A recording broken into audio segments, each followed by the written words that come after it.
Hello everyone, welcome to UPSC पे चर्चा with विशाल। तो आज हम स्टार्ट करते हैं विजन आईएएस का टेस्ट नंबर 7 का सॉल्यूशन। ठीक, जो कि एनवायरनमेंट एंड इकोलॉजी के ऊपर टेस्ट है। तो जो फर्स्ट है वो इस क्वेश्चन में पूछा गया था कि कौन कौन से रेडिएशन सोर्सेस हैं इस तरीके से। तो रेडिएशन जो कि न्यूक्लियर वेस्ट वगैरह से निकलता है, आपको पता ही है। ठीक, जो कि काफ़ी ज़्यादा डैमेजिंग होता है आपके ऑर्गेनिज्म वगैरह के लिए। तो नेचुरल सोर्सेज है काफ़ी सारे, जैसे कि cosmic rays, ultraviolet rays, infrared rays हो गए। ठीक, जो कि डायरेक्टली आपको सन से आती हैं सीधा अर्थ पे। ठीक, और इसमें आपको कुछ अनस्टेबल एटम्स के थ्रू भी निकलता हुआ देखने को मिल जाएगा रेडियो एक्टिव रेस। किससे? यूरेनियम, थोरियम एंड रेडियम से। कुछ मैन मेड सोर्सेज भी हैं रेडिएशन के, पोल्यूशन के रेडिएशन पोल्यूशन के, जो कि माइनिंग है, रिफाइनिंग है किसकी? प्लूटोनियम एंड थोरियम की। और जो प्रोडक्शन है एक्सप्लोजन का, न्यूक्लियर वेपन्स का, न्यूक्लियर पावर प्लांट्स का एंड फ्यूल्स का, जो कि या जो प्रिपरेशन करी जाती है रेडियो एक्टिव आइसोटॉप्स की। नेक्स्ट इसमें क्वेश्चन आई थिंक ये था कि जो CO2 से रिलेटेड था कि CO2 जो है वो ज़्यादा देर तक कुछ गैस वगैरह स्टेबल होल्ड करके रखती है कि नहीं, कुछ ऐसे था मतलब। बट हाँ, हम एक्सप्लेनेशन देख के आपको बता देते हैं कि जो अर्थ सरफेस है वो री एमिट करता है हीट को in the form of infrared radiation, but part of this does not escape into the space as atmospheric gases absorb a major fraction of it। मतलब अगर आप देखेंगे तो जो अर्थ सरफेस है वो री एमिट करता है हीट को किस फॉर्म में? इंफ्रारेड की रेडिएशन की। बट उसका जो कुछ है वो कुछ पार्ट जो होता है रेडिएशन का वो पूरी तरीके से बाहर नहीं निकल पाता है, रिफ्लेक्ट बैक नहीं हो पाता है। मतलब ऐसा नहीं है कि मतलब जैसे एक्शन करा और आपने एकदम उसी फोर्स से वही रिएक्शन आया। तो यहाँ पे क्या है कि रेडिएशन आती तो है लेकिन वो सारी की सारी नहीं निकल पाती है। क्यों? क्योंकि कुछ एटमॉस्फेयर वगैरह में एब्जॉर्व वगैरह हो जाती है। आपने हीट बजट जैसा पढ़ा होगा ना, सेम वैसे ही। तो जो मोलिक्यूल्स इन गैसेस के वो रेडिएट करते हैं हीट एनर्जी, एंड जो मेजर पार्ट है इसका वो गेन करता है, मेजर पार्ट ऑफ विच के अगेन वो फिर दोबारा अर्थ के सरफेस पे आता है और फिर उसको वो दोबारा से हीट कर देता है। तो ये साइकिल रिपीट होती रहती है बार बार। तो उसकी वजह से क्या हो जाता है कि जो टेम्परेचर है वो बढ़ जाता है अर्थ का। ठीक।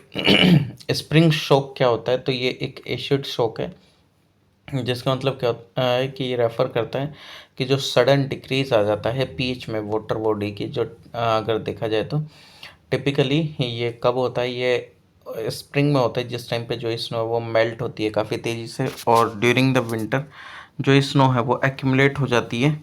ठीक, और जो एसिडिक पोल्यूटेंट है फ्रॉम द एटमॉस्फेयर, जैसे कि सल्फर डाइऑक्साइड हो गया, नाइट्रस या नाइट्रोजन डाइऑक्साइड वगैरह हो गया।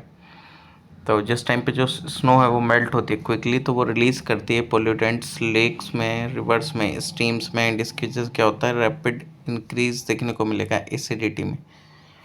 ओके।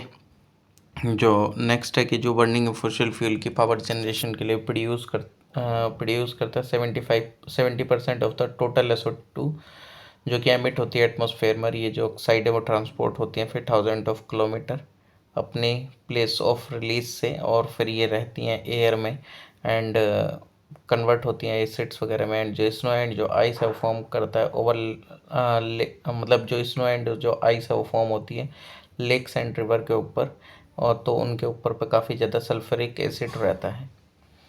नेक्स्ट है कि इसमें पूछा था कौन सा एक्ट कब आया था कौन सा नहीं। तो इसमें देख लो, सबसे पहले इंडियन फॉरेस्ट एक्ट 1927, फिर वाइल्ड लाइफ प्रोटेक्शन एक्ट 1972, फिर forest conservation act 1980, environment protection act 1986, protection of plant varieties and farmer right act 2001, biodiversity act 2002, plant quarantine regulation of import into India order 2003 में आया था, forest right act 2006 में आया था, wild wetland rules 2017 में आए थे, wild life protection amendment act 2022 में, फॉरेस्ट कंजर्वेशन रूल 2022 में, फॉरेस्ट कंजर्वेशन अमेंडमेंट एक्ट 2023 में, बायोलॉजिकल डाइवर्सिटी अमेंडमेंट एक्ट 2023 में। ठीक। नेक्स्ट है SDG से रिलेटेड। तो कौन सा किससे रिलेटेड है कौन सा किससे नहीं है, तो आपको ये पता होना चाहिए। ठीक, तो मैं आपको इसमें सीधा देख के बता देता हूँ।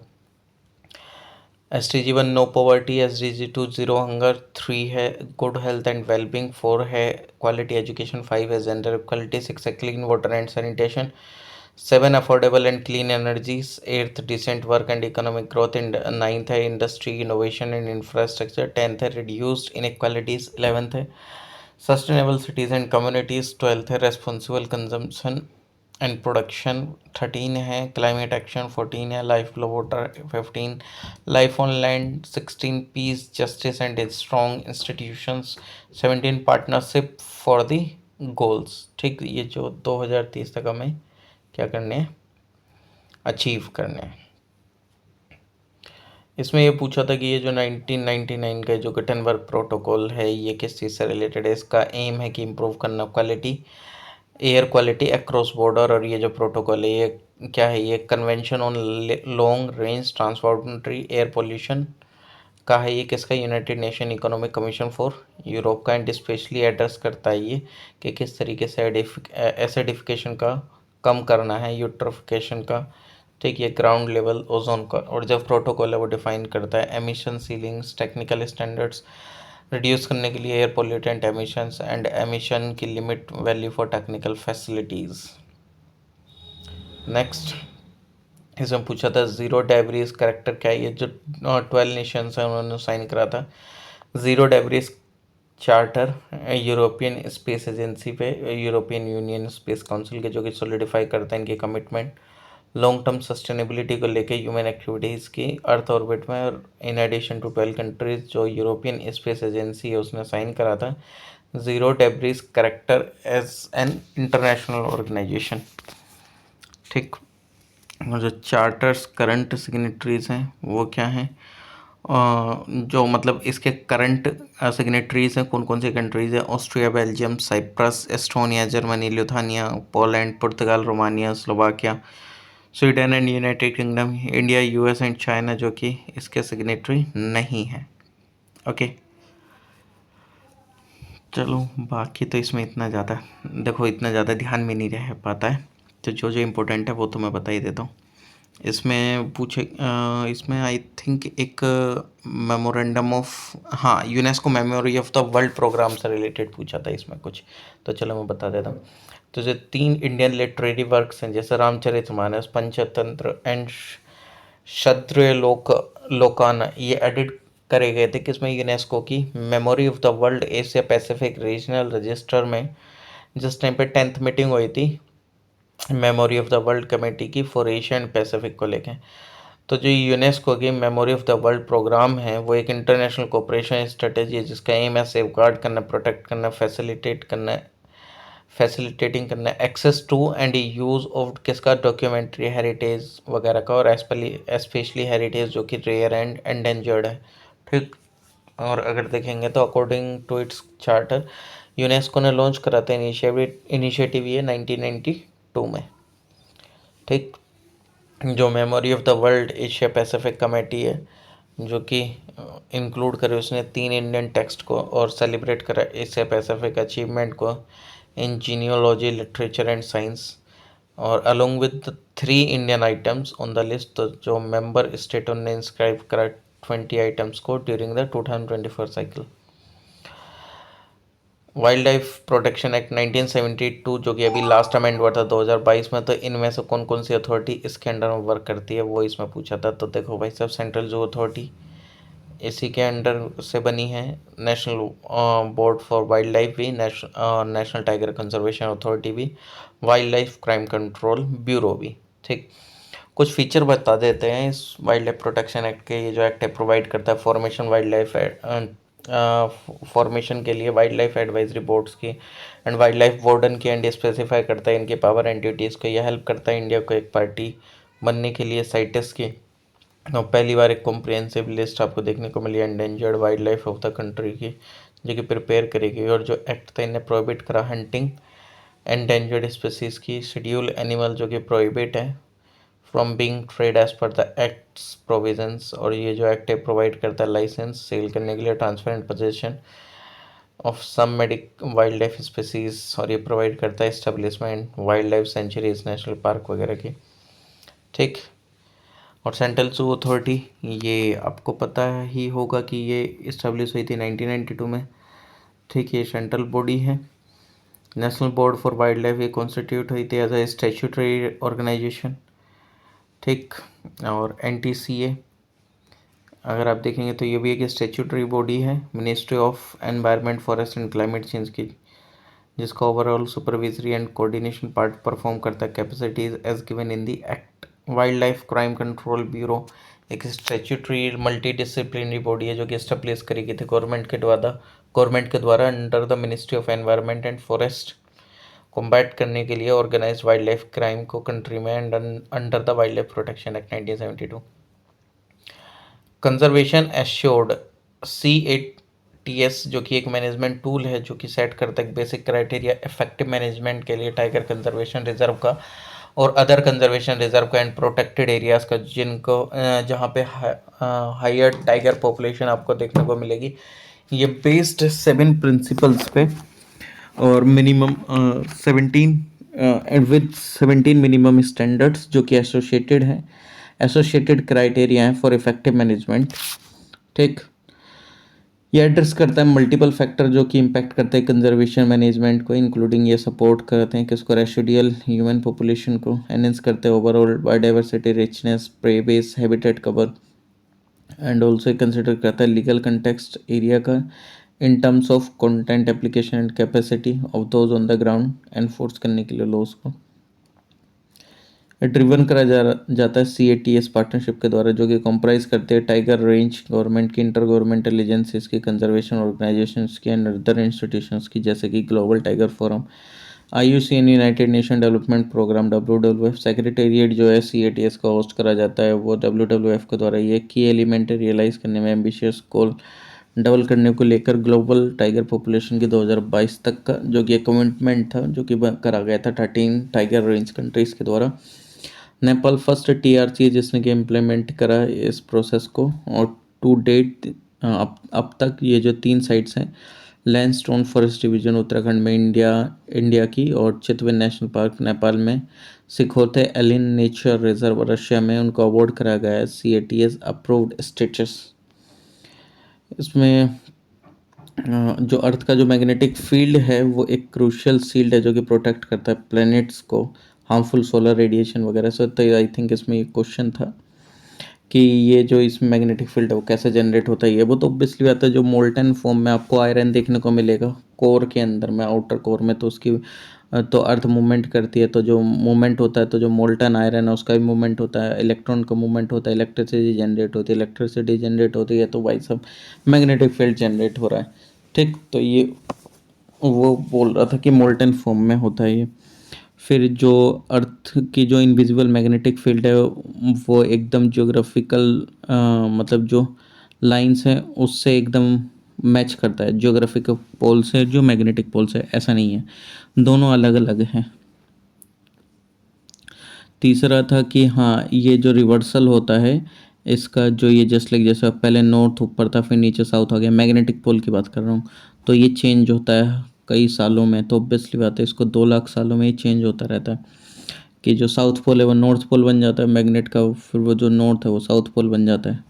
ठीक, अग्निवान के बारे में पूछा गया था, तो अग्निवान जो कि प्रोड्यूस करा गया था अग्निकुल कॉस्मोस के द्वारा चेन्नई में, जो कि चेन्नई इंडिया में, जो कि एक mobile small lift launch system है, करंटली अंडर डेवलप्ड है ये, और ये वर्ल्ड का फर्स्ट रॉकेट है with duly 3D printed engine, और ये कैपेबल है प्लेस करने के लिए 100 kg सैटेलाइट के इसमें 700 किलोमीटर ऑर्बिट में, और ये जो रॉकेट है ये 18 मीटर लॉन्ग है, और कितना डायमीटर है 1.3 मीटर का, एंड लिफ्ट ऑफ मास कितना है 1400 kg का, एंड ये 4 स्टेज रॉकेट नहीं है, ये उसमें ऑप्शन में दे रखा था 4 स्टेज रॉकेट है, नहीं 4 स्टेज रॉकेट नहीं। इंडिया का जो first privately developed launch pad था जिसको हम धनुष बोलते हैं, स्टैब्लिश करा गया था अग्निकुल के द्वारा श्रीहरिकोटा में, आंध्र प्रदेश के अंदर में। ठीक, इंडिया का जो first semi cryogenic engine powered rocket जो कि लॉन्च करे फ्लाइट को, एंड डिज़ाइन करा गया एंड मैन्युफैक्चर करा गया इंडिजीनियसली थ्रू 3D प्रिंटिंग और एडिटिव मैन्युफैक्चरिंग। और जो सेमी क्रायोजेनिक इंजन है जैसे कि एग्निलेट यूटिलाइज करता है एक प्रोपेलेंट कॉम्बिनेशन लिक्विड ऑक्सीजन का एंड केरोसिन का। नेक्स्ट, जो अमाउंट है ऑक्सीजन BOD से रिलेटेड था कि जो अमाउंट ऑक्सीजन की जो कि रिक्वायर्ड करी जाती है बैक्टीरिया के द्वारा ब्रेक डाउन करने के लिए ऑर्गेनिक मैटर को प्रेजेंट रहता है certain volume of sample of water में, उसे को हम बायोलॉजिकल ऑक्सीजन डिमांड बोलते हैं। जो बायोलॉजिकल ऑक्सीजन डिमांड है वो क्रूशियल पैरामीटर जो कि यूज़ करते हैं मेज़र करने के लिए अमाउंट ऑफ ऑर्गेनिक मैटर जो कि प्रेजेंट होती है वाटर बॉडीज़ में। और ये जो ऑर्गेनिक मैटर है ये कहाँ से आता है, वेरियस सोर्सेज से, जैसे कि सीवेज, इंडस्ट्रियल एफ्लुएंस और एग्रीकल्चरल रन ऑफ से। जिस टाइम पे जो ऑर्गेनिक मैटर वो एंटर करती है बॉडी में तो aerobic organism, micro organism begin हो जाते हैं डिकम्पोज होना। मतलब सॉरी, जिस टाइम पे जो ऑर्गेनिक मैटर है वो एंटर करता है वाटर बॉडी में तो जो एरोबिक माइक्रो ऑर्गेनिज्म है जैसे कि बैक्टीरिया, फंगी वगैरह वो स्टार्ट करते हैं डिकम्पोज करना उसको। और जो डिकम्पोजिशन प्रोसेस है उसको ऑक्सीजन की ज़रूरत पड़ती है। अब जब उसमें पोल्यूटेंट हो जाएंगे तो फिर वो ऑक्सीजन तो होगी ही नहीं, है ना। तो ये जो डिकम्पोजिशन प्रोसेस है इसको जिस टाइम पे ऑक्सीजन की ज़रूरत होती है तो ये जो माइक्रो ऑर्गेनिज्म है यूज़ करते हैं ऑक्सीजन को ब्रेक डाउन करने के लिए ऑर्गेनिक मैटर को सिंपलर कंपाउंड में थ्रू बायोलॉजिकल ऑक्सीडेशन। और ये जो BOD है ये टेस्ट करती है मेजर्स को एंड अमाउंट ऑफ ऑक्सीजन को जो कि कंज्यूम करी जाती है इन माइक्रो ऑर्गेनिज्म के द्वारा ओवर ए स्पेसिफिक पीरियड। ठीक, एक पर्टिकुलर टेम्परेचर पे यूजुअली जो कि 20 डिग्री सेल्सियस था। जो हाइयर BOD वैल्यू है वो सजेस्ट करता है higher level of organic pollution, जैसे जैसे जो ऑक्सीजन है वो रिक्वायर्ड होती है for the decomposition process. Conversely जो लोअर BOD है वो वैल्यू करता है इंडिकेट करता है क्लीनर वाटर को विद लेस और ऑर्गेनिक पोल्यूशन। नेक्स्ट है बायोमैग्निफिकेशन, जिसको बायो एम्प्लीफिकेशन भी बोलते हैं। ये वो प्रोसेस है जिसके थ्रू जो सब्सटेंस है वो बनते हैं काफ़ी ज़्यादा कंसनट्रेटेड बॉडीज़ में कंज्यूमर की, क्योंकि और फिर ये ट्रॉपिक लेवल के थ्रू ऊपर चलते चले जाते हैं फूड चेन में। बायोमैग्निफिकेशन होता है जिस टाइम पे जो टॉक्सिक सब्सटेंस है वो एक्यूमुलेट होता है बाय एन ऑर्गेनिज्म जो कि कैन नॉट बी मेटामोलाइज्ड और एक्सक्रीटेड एंड ये पास होता है फिर नेक्स्ट हायर ट्रॉपिक लेवल में। ये जो फेनोमिना है इसी को मरकरी एंड DDT बोलते हैं, मतलब जाना जाता है मरकरी एंड ये जो फेनोमिना है जाना जाता है for mercury and DDT। Next question है इसमें कि ये रिलेशन से रिलेटेड पूछा था कि कमेंसलिज्म व मेंसलिज्म में क्या होता है, दोनों को फ़ायदा दोनों को नुकसान, इस तरीके से। तो जो कंपटीशन है उसमें अगर आप देखेंगे तो दोनों को ही क्या होता है, लिमिटेड रिसोर्सेज रहता है। ठीक, तो जो दोनों स्पीसीज़ हैं वो इंट्रैक्शन करती हैं तो दोनों को नुकसान हो जाता है, ये कॉम्पीट करती है ना लिमिटेड सोर्सेज के लिए। सेकेंड है मेंसलिज्म जो कि एक इकोलॉजिकल इंट्रैक्शन ही है, ऑब्वियसली बात है। तो एक को नुकसान हो जाता है, एक को फ़ायदा, मतलब एक को फ़ायदा या ना नुकसान कुछ नहीं, यानी कि एक को तो नुकसान हो जाता है, वन इज़ डिस्ट्रॉयड और इनहेबिटेड एंड जो दूसरा है वो रिमेन अनइफेक्टेड। फिर कमेंसलिज्म में क्या होता है कि जो इसमें जो एक इंट्रैक्शन होता है, जो एक ऑर्गेनिज्म उसको बेनिफिट होता है और दूसरा जो है बिना हार्म के रहता है।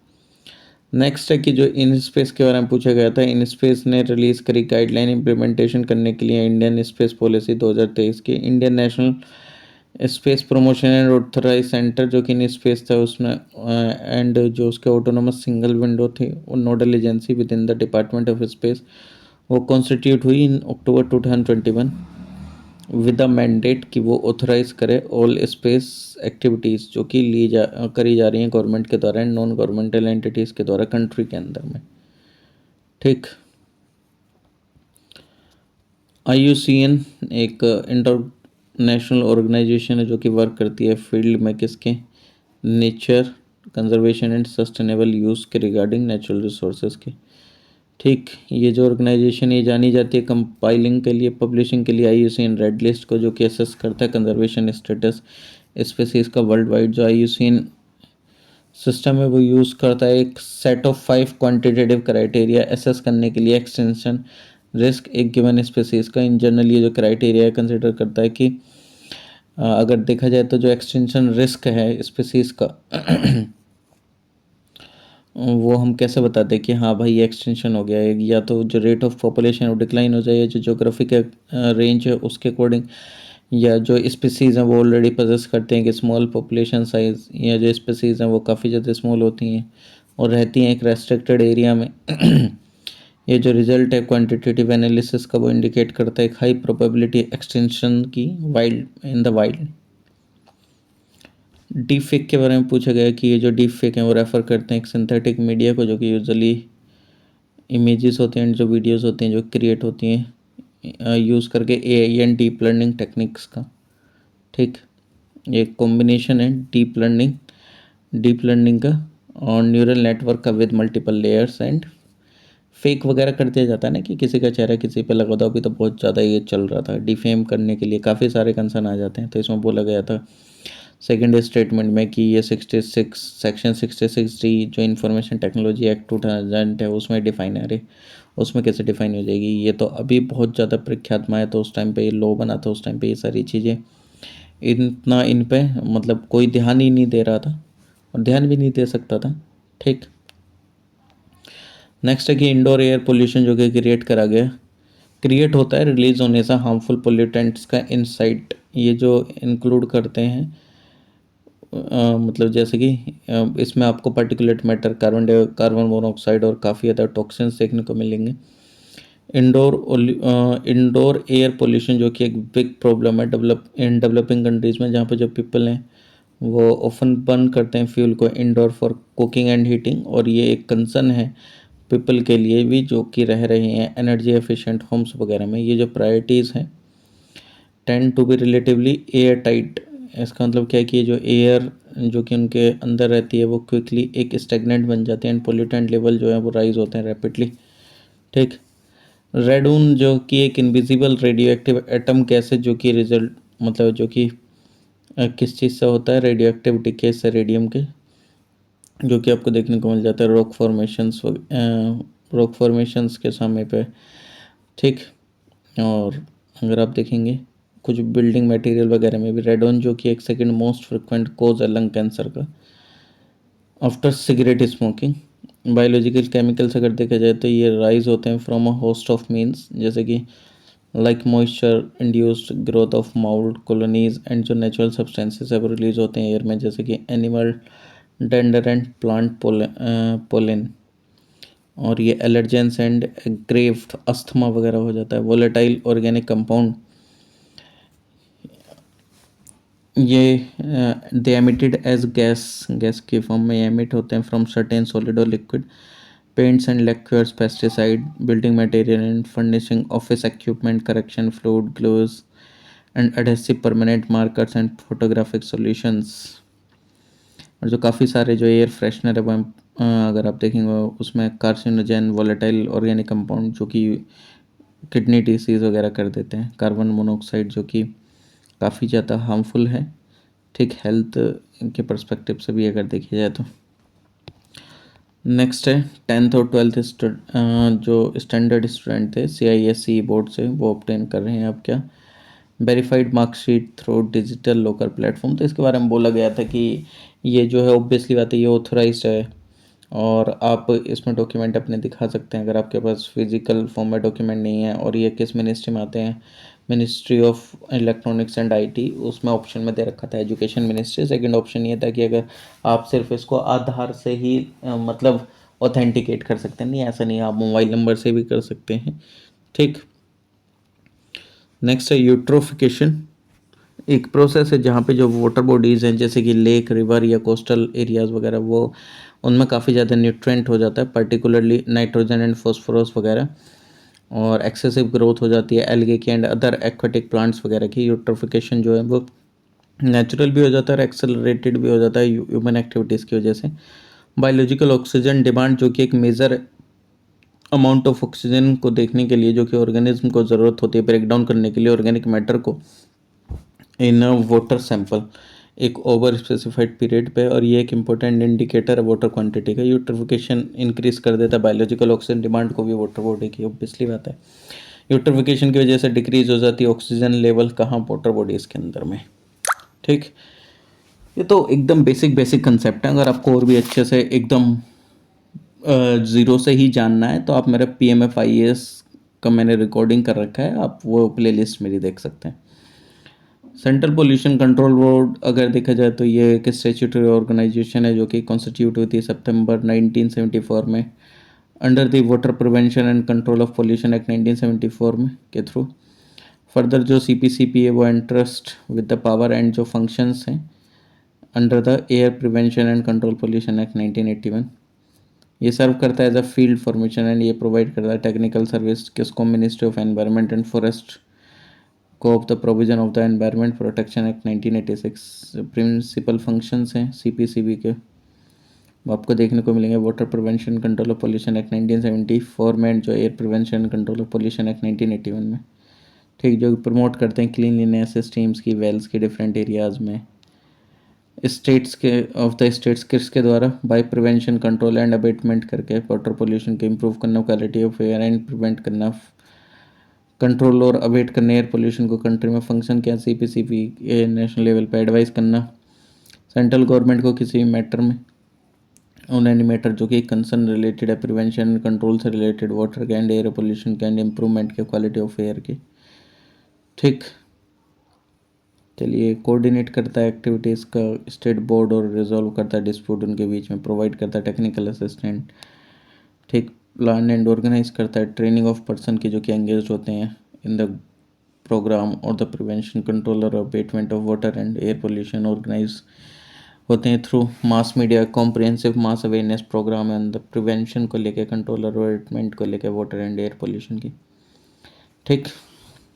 नेक्स्ट, बेसल कन्वेंशन किस चीज़ से रिलेटेड है आपको पता ही होगा, ट्रांसबाउंडरी मूवमेंट से रिलेटेड, हैजार्डस वेस्ट के एंड उनके डिस्पोजल के रिगार्डिंग। तो ये थोड़ा सा ध्यान रख लेना ये, क्योंकि ये पूछ लेता कब आया था और ये किस चीज़ से रिलेटेड है। ये एक इंटरनेशनल ट्रीटी है जो कि डिज़ाइन करी गई थी रिड्यूस करने के लिए मूवमेंट हैजार्डस वेस्ट का नेशंस के बीच में, स्पेशली प्रिवेंट करने के लिए ट्रांसफर हैजार्डस वेस्ट का डेवलप्ड कंट्रीज से लेस डेवलप्ड कंट्रीज में 1992 में फोर्स में आया था, 1989 में इसको अडॉप्ट कर लिया गया था। रोटरडैम कन्वेंशन जो कि क्या है, ये प्रमोट करता है shared responsibility and cooperative efforts parties के बीच में इंटरनेशनल ट्रेड में सर्टेन हजार्डस केमिकल्स को लेकर, और मतलब प्रोटेक्ट करने के लिए ह्यूमन हेल्थ एंड एनवायरनमेंट को फ्रॉम पोटेंशियल हार्म, एंड ये कंट्रीब्यूट करता है environmentally sound use of those hazardous chemical, जो कि बाय फैसिलिटेटिंग इंफॉर्मेशन, ठीक। इंफॉर्मेशन किसके बारे में, इंफॉर्मेशन एक्सचेंज करेक्टरिस्टिक्स के बारे में, प्रोवाइड करके एक नेशनल डिसीजन मेकिंग, मतलब by providing a national decision making process किस चीज़ पे, on their important export and disseminate करके इनका डिसीजन टू पार्टीज़। जो कन्वेंशन है क्रिएट करता है लीगली बाइंडिंग ऑब्लिगेशन इम्प्लीमेंटेशन के रिगार्डिंग प्रायर इन्फॉर्म कंसेंट के, ठीक, जो कि पीआईसी प्रोसीजर है। रोटरडैम कन्वेंशन जो कि अडॉप्ट हुआ था 1998 में एंड एंटर्ड हुआ था 2004 में। ये जॉइंटली एडमिनिस्टर करा जाता है एफएओ एंड यूएनईपी के द्वारा। स्टॉकहोम कन्वेंशन एक इंटरनेशनल लीगली बाइंडिंग एग्रीमेंट है पीओपी के ऊपर, परसिस्टेंट ऑर्गेनिक पोल्यूटेंट को लेके, परसिस्टेंट ऑर्गेनिक पोल्यूटेंट जो कि ऑर्गेनिक कंपाउंड है जो कि रेजिस्टेंस है एनवायरमेंटल डिग्रेडेशन को लेके through chemical biological and photolytic process, because ये ऑब्जर्व करा जाता है परसिस्ट करने के लिए एनवायरनमेंट में, और ये कैपेबल है of long range transport bye accumulation को लेके ह्यूमन एंड एनिमल टिश्यू को, और ये बायोमैग्निफाई करता है इन food chains and potentially significant impacts हैं ह्यूमन हेल्थ पे एंड एनवायरनमेंट पे। इसमें बोला था कि सॉइल पोल्यूशन के सोर्सेज क्या क्या हैं, हार्मफुल गैसेस वगैरह, केमिकल्स वगैरह, और जो यूज़ होता है केमिकल का एग्रीकल्चर में, पेस्टिसाइड, फर्टिलाइज़र, इंसेक्टिसाइड वगैरह में इम्प्रॉपर यूज़ हो जाता है, और इनफेक्टिव सॉइल मैनेजमेंट सिस्टम वगैरह हो जाता है, या फेवरेबल इरिगेशन प्रैक्टिस वगैरह ना हो, तो ये तो आप कॉमनली पता भी कर सकते हैं। कॉन्सिक्वेंसेज क्या, सॉइल पोल्यूशन से रिड्यूस हो जाती है सॉइल फर्टिलिटी, और इसके जैसे डिक्रीज हो जाता है एग्रीकल्चरल यील्ड में, लॉस हो जाता है नेचुरल न्यूट्रिएंट्स को सॉइल में, रिड्यूस हो जाती है नाइट्रोजन फिक्सेशन, इंक्रीज हो जाता है सॉइल इरोजन, इम्बेलेंस हो जाता है फ्लोरा एंड फौना में, सॉइल के इंक्रीज हो जाता है सॉइल सैलिनिटी में, और ये उसको अनफिनिट बनाते थे कल्टीवेशन के लिए। क्रिएशन होता है टॉक्सिक डस्ट का, और फाउल और ओडर होता है due to industrial chemicals and gases, alteration होता है सॉइल में स्ट्रक्चर में, एंड इसके जैसे क्या हो जाता है, डेथ हो जाती है ऑर्गेनिज्म की, ठीक। नेक्स्ट है कि थर्मल मेथड जो है, डिस्पोजल के सॉलिड वेस्ट के, इंसिनरेशन एक कंट्रोल हाई टेम्परेचर ऑक्सीडेशन है, प्राइमरली ऑर्गेनिक कंपाउंड जो कि प्रोड्यूस होता था, जो कि प्रोड्यूस ऑर्गेनिक कंपाउंड जो कि ये प्रोड्यूस करता था क्या, thermal energy, CO2 and water. ये एक वेल नोन प्रोसेस है जो कि क्या होता है, ये सिंपली किस चीज़ के लिए होता है, ऑपरेट करने के लिए ये ऑपरेट होता है relatively low capital and operational cost पे। पायरोलाइसिस इस प्रोसेस में जो सॉलिड है वो कन्वर्ट होता है into liquid state, and liquid जो कि कन्वर्ट होता है फिर गैसेस स्टेट में, एंड मतलब ऑब्वियसली बात है कंप्लीट एब्सेंस होती है ऑक्सीजन की। यह आइडियल है for treating waste plastic. Gasification क्या है कि जो मटेरियल है ये ट्रीट करा जाता है डायरेक्टली, जो मटेरियल है वो ट्रीट होता है डायरेक्टली, जो कि कन्वर्ट होता है सिन गैस में, और जिस पे जो हाइड्रोजन एंड कार्बन डाइमोनोक्साइड जो है इसके वो कंपोनेंट्स हैं। ठीक, नेक्स्ट चलते हैं। नेक्स्ट देखते हैं बायोडाइवर्सिटी हेरिटेज साइट से रिलेटेड। तो ये वेल डिफाइंड एरियाज है जो कि यूनिक है, इकोलॉजिकली फ्रेजाइल इकोसिस्टम। ये terrestrial, coastal and inlet waters and marine having, जिसमें रिच बायोडाइवर्सिटी, मतलब जो कि काफ़ी रिच होता है बायोडाइवर्सिटी से, और वो कंप्राइज करता है इनमें से कोई से एक कंपोनेंट, यानी कि रिचनेस वाइल्ड के as well as domesticated species की इंट्रा स्पेसिफिक कैटेगरीज में। या हाई एंडेमिज्म की या प्रेजेंस देखने को मिलती है रेयर एंड थ्रेटेंड स्पीसीज की स्टोन स्पीसीज जो कि एवोल्यूशनरी सिग्निफिकेंस है, wild ancestor, domestic cultivated species और उनकी वेराइटीज़, या पास्ट प्री एमिनेंस देखने को मिलेगा बायोलॉजिकल कंपोनेंट के जो कि रिप्रेजेंटेड हैं बाय फॉसिल बेड्स, एंड उनमें काफ़ी सिग्निफिकेंट कल्चरल एंड एथिकल और एस्थेटिक वैल्यू है, एंड इम्पोर्टेंट है मेंटेनेंस के of cultural diversity with or without a long history of human associated with them। Biological diversity act 2002 जो कि state government in consultation with local bodies ने notify करा official gazette में areas को biodiversity importance के as biodiversity heritage site. ठीक, criteria क्या है for identification of BHS areas जो कि कंटेन करते हैं mosaic, natural, semi natural and man made habitats जो कि एक साथ आते हैं, कंटेन करते हैं सिग्निफिकेंट डाइवर्सिटी लाइफ फॉर्म्स के। एरियाज जो कि कंटेन करते हैं significant domesticated biodiversity component and और रिप्रेजेंटेटिव एग्रो इकोसिस्टम है विद ऑनगोइंग एग्रीकल्चरल प्रैक्टिसेस जो कि सस्टेन करते हैं डाइवर्सिटी। ठीक, एरियाज जो कि सिग्निफिकेंट है from a diversity point of view, वो भी इम्पोर्टेंट है कल्चरल स्पेसिस के लिए, जैसे कि सेग्रेड ग्रोव्स वगैरह ये सब हो गया। ठीक, ये कम्युनिटी कंजर्व्ड एरियाज़ हो गए, या अर्बन ग्रीन्स या वेटलैंड्स हो गए। तो एज़ फार एज पॉसिबल जिस टाइम पे ये जो साइट्स हैं कंसिडर करी जाती हैं, तो जो कि कवर नहीं है प्रोटेक्टेड एरिया में, network under the wildlife protection act as amended. ठीक, तो जो एरिया प्रोवाइड करते हैं हैबिटेट एक्वाटिक और टेरेस्ट्रियल सीजनल माइग्रेंट स्पेसीज के for feeding and breeding, and जो एरियाज की maintain has preservation plot by research wing of the forest department, या मेडिसिनल प्लांट कंजर्वेशन एरियाज वगैरह जो हैं ये कुछ क्राइटेरिया आइडेंटिफाई करने के लिए BHS को। रिसेंट में अभी उसने बोला कि इसमें मतलब उस क्वेश्चन में ये पूछा था उसने कि सह्याद्री टाइगर रिजर्व जो कौन से स्टेट में आता है, मतलब एक तरीके से, तो वो आपको पता होना चाहिए था। ये भी न्यूज़ में भी था क्योंकि जो ये अकेला टाइगर रिजर्व महाराष्ट्र में वेस्टर्न रीजन में, एंड ये स्टेट का फॉरेस्ट डिपार्टमेंट है जो कि उसने ट्रांसलोकेट करा टाइगर्स को from Tadoba Andhari tiger reserve in Chandrapur district. ठीक, इतना जान लो, ज़्यादा जानने की ज़रूरत नहीं है। बाकी अभी नेशनल पार्क में एक बिगर डिग्री ऑफ प्रोटेक्शन मिलता है। ठीक, ग्रेटर डिग्री ऑफ प्रोटेक्शन, इसमें कोई भी जो ह्यूमन एक्टिविटी हैं वो परमिट नहीं होती inside the national park, except जो कि परमिट कर दी जाए चीफ वाइल्ड लाइफ वार्डन के द्वारा स्टेट के, या कुछ सर्टेन एरियाज जो कि विजिटेड हैं, एंड वो only certain activities areas can be visited, and only activities जो कि परमिट करी जाती हैं चीफ वाइल्ड लाइफ वार्डन के द्वारा स्टेट के, एंड ये अलाउड है पार्क में। नेशनल पार्क जो कि डिक्लेयर करे जाते हैं both by central government and state government, and कोई भी ऑल्ट्रेशन जो होता है बाउंड्रीज का नेशनल पार्क की वो शैल बी मेड एक्सेप्ट किस पे, ऑन अ रेजोल्यूशन जो कि पास करा जाएगा स्टेट लेजिस्लेचर के द्वारा, एक्सेप्ट, एंड कोई भी एरिया जो कि विद इन अ सेंचुरी है और विद इन अ सेंचुरी है या नहीं, वो नोटिफाइड करा जाएगा स्टेट गवर्नमेंट के द्वारा to be constituted as a national park. Because जो इकोलॉजिकल फोनल फ्लोरल और जो मॉर्फोलॉजिकल और जूलॉजिकल एसोसिएशन और जो इम्पोर्टेंस है जो कि नीडेड है इसको प्रोटेक्ट करने के लिए एंड प्रोपेगेट करने के लिए, डेवलप करने के लिए wildlife there on its environment.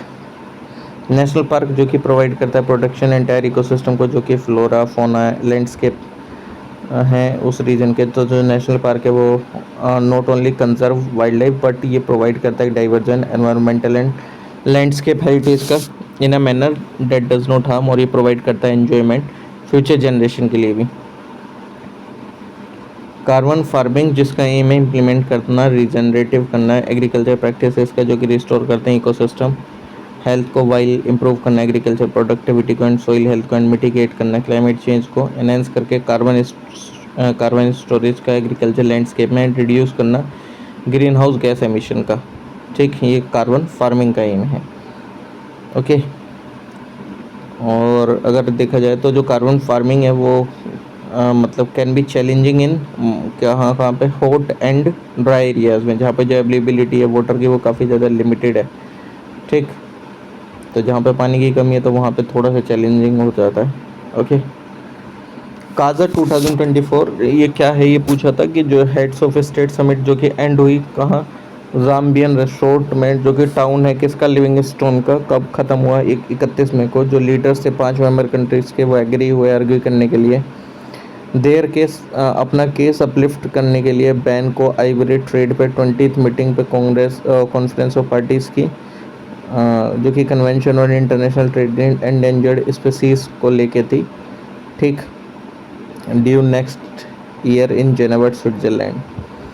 कवांजो Zambezi trans frontier conservation area, जो कि एनॉर्मस है, जो कि लार्जर है than Germany and Australia combinedly and nearly दुगना है as large as the United Kingdom. और ये लाई करता है Kavango and Zambezi river basins में, जहाँ पे जो Angola, Botswana, Namibia, Zambia and Zimbabwe converge होते हैं एक साथ। जो इनिशिएटिव है इसका एम है कि कंजर्व करना बायोडाइवर्सिटी को, प्रमोट करना नेचर बेस्ड टूरिज्म को, rural economic growth, manage heritage and cultural resources के लिए, लेवरेज करना कजास के नेचुरल कैपिटल को एंड कल्चरल हेरिटेज को, रिसोर्सेज को as a catalyst for socio economic development. ठीक, ये स्टॉकहोम कन्वेंशन अभी मैंने पीछे ही बताया था, देखो। तो स्टॉकहोम कन्वेंशन जो कि अप्रूव करता है रेटिफिकेशन किसका, 7 केमिकल्स का, जो कि लिस्टेड है अंडर द स्टॉकहोम कन्वेंशन में, जैसे कि क्लोरडिकेन, ब्रोमोबाइफेनाइल, हेक्साब्रोमोडाइफेनाइल ईथर एंड हेप्टाब्रोमोडाइफेनाइल एथर, जिसको कमर्शियल ऑक्टा बीडी बोलते हैं, टेट्राब्रोमोडाइफेनाइल ईथर एंड पेंटाब्रोमोडाइफेनाइल ईथर, जिसको कमर्शियल पेंटा बीडी बोलते हैं, पेंटाक्लोरोबेंजीन, हेक्साब्रोमोसाइक्लोडोडेकेन या हेक्सोक्लोरोब्यूटाडाइन। ठीक, जो रेटिफिकेशन प्रोसेस है वो इनेबल करता है इंडिया को कि वो एक्सेस करे global environment facility financial resources को। ठीक, and in updating the NIP। Okay, चलिए नेक्स्ट है कि except for the deep sea hydrothermal ecosystem, तो जो सन है वो एक ओनली एनर्जी सोर्स है हर एक इकोसिस्टम के लिए अर्थ पे। हाइड्रोथर्मल वेंट जैसे कि गीज़र, हॉट स्प्रिंग हो गए ओशियन फ्लोर पे, जो कन्वर्जन है मिनरल रिच हाइड्रोथर्मल और फ्लूइड का एनर्जी में, वो एक की एस्पेक्ट है इस यूनिक इकोसिस्टम का। और थ्रू कीमोसाइंथेसिस जो बैक्टीरिया है वो प्रोवाइड करता है energy and nutrients bent species को बिना without needing sunlight of the incident solar radiation. तो लेस देन 50% जो उसकी फोटोसिंथेटिकली एक्टिव रेडिएशन है, तो जो प्लांट है वो कैप्चर करता है ओनली 2 से 10% PAR, और 1.5% of incident solar radiation prepare करने के लिए food and small amount of energy, जो कि सस्टेन करती है एंटायर लिविंग वर्ल्ड को। ठीक, नेक्स्ट है कि जो ONDC है वो एक नॉन प्रॉफिट इनिशिएटिव है गवर्नमेंट ऑफ इंडिया के द्वारा डीमोक्रेटाइज करने के लिए ई-कॉमर्स एंड एम्पावर को स्मॉल एंड मीडियम एंटरप्राइजेस के एंड माइक्रो एंटरप्रेन्योर्स की। ठीक, ONDC जो कि करंटली है कहाँ पे, सेवरल सिटीज़ में डोमेन्स में इंडिया के, जैसे कि फूड, ग्रोसरी, फैशन, इलेक्ट्रॉनिक्स। ठीक, एंड हैज़ ओवर कितने 35,000 सेलर्स हैं नेटवर्क के। जो ONDC है वो एक इनिशिएटिव है जिसका एम है प्रमोट करना ओपन नेटवर्क को for all aspect of exchanges goods and services के ओवर डिजिटल और इलेक्ट्रॉनिक नेटवर्क। और ये सेक्शन 8 जो है कंपनी का under the initiative of the department for promotion of industry and internal trade. ONDC जो कि बेस्ड ओपन सोर्स मेथोडोलॉजी में जो कि यूज़ करती है open specification and open network protocol जो कि इंडिपेंडेंट है, ओपन स्पेसिफिक प्लेटफॉर्म, ठीक।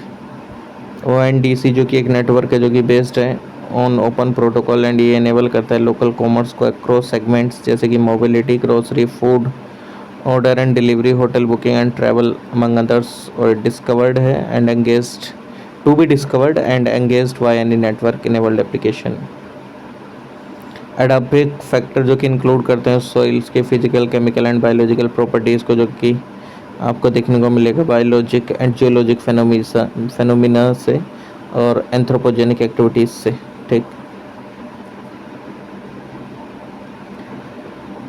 GPP अगर देखा जाए तो ये क्या है, ग्रॉस प्राइमरी प्रोडक्टिविटी में से अगर आप माइनस कर दो रेस्पिरेशन लॉसेस को तो ये नेट प्राइमरी प्रोडक्टिविटी मिल जाती है आपको, ठीक।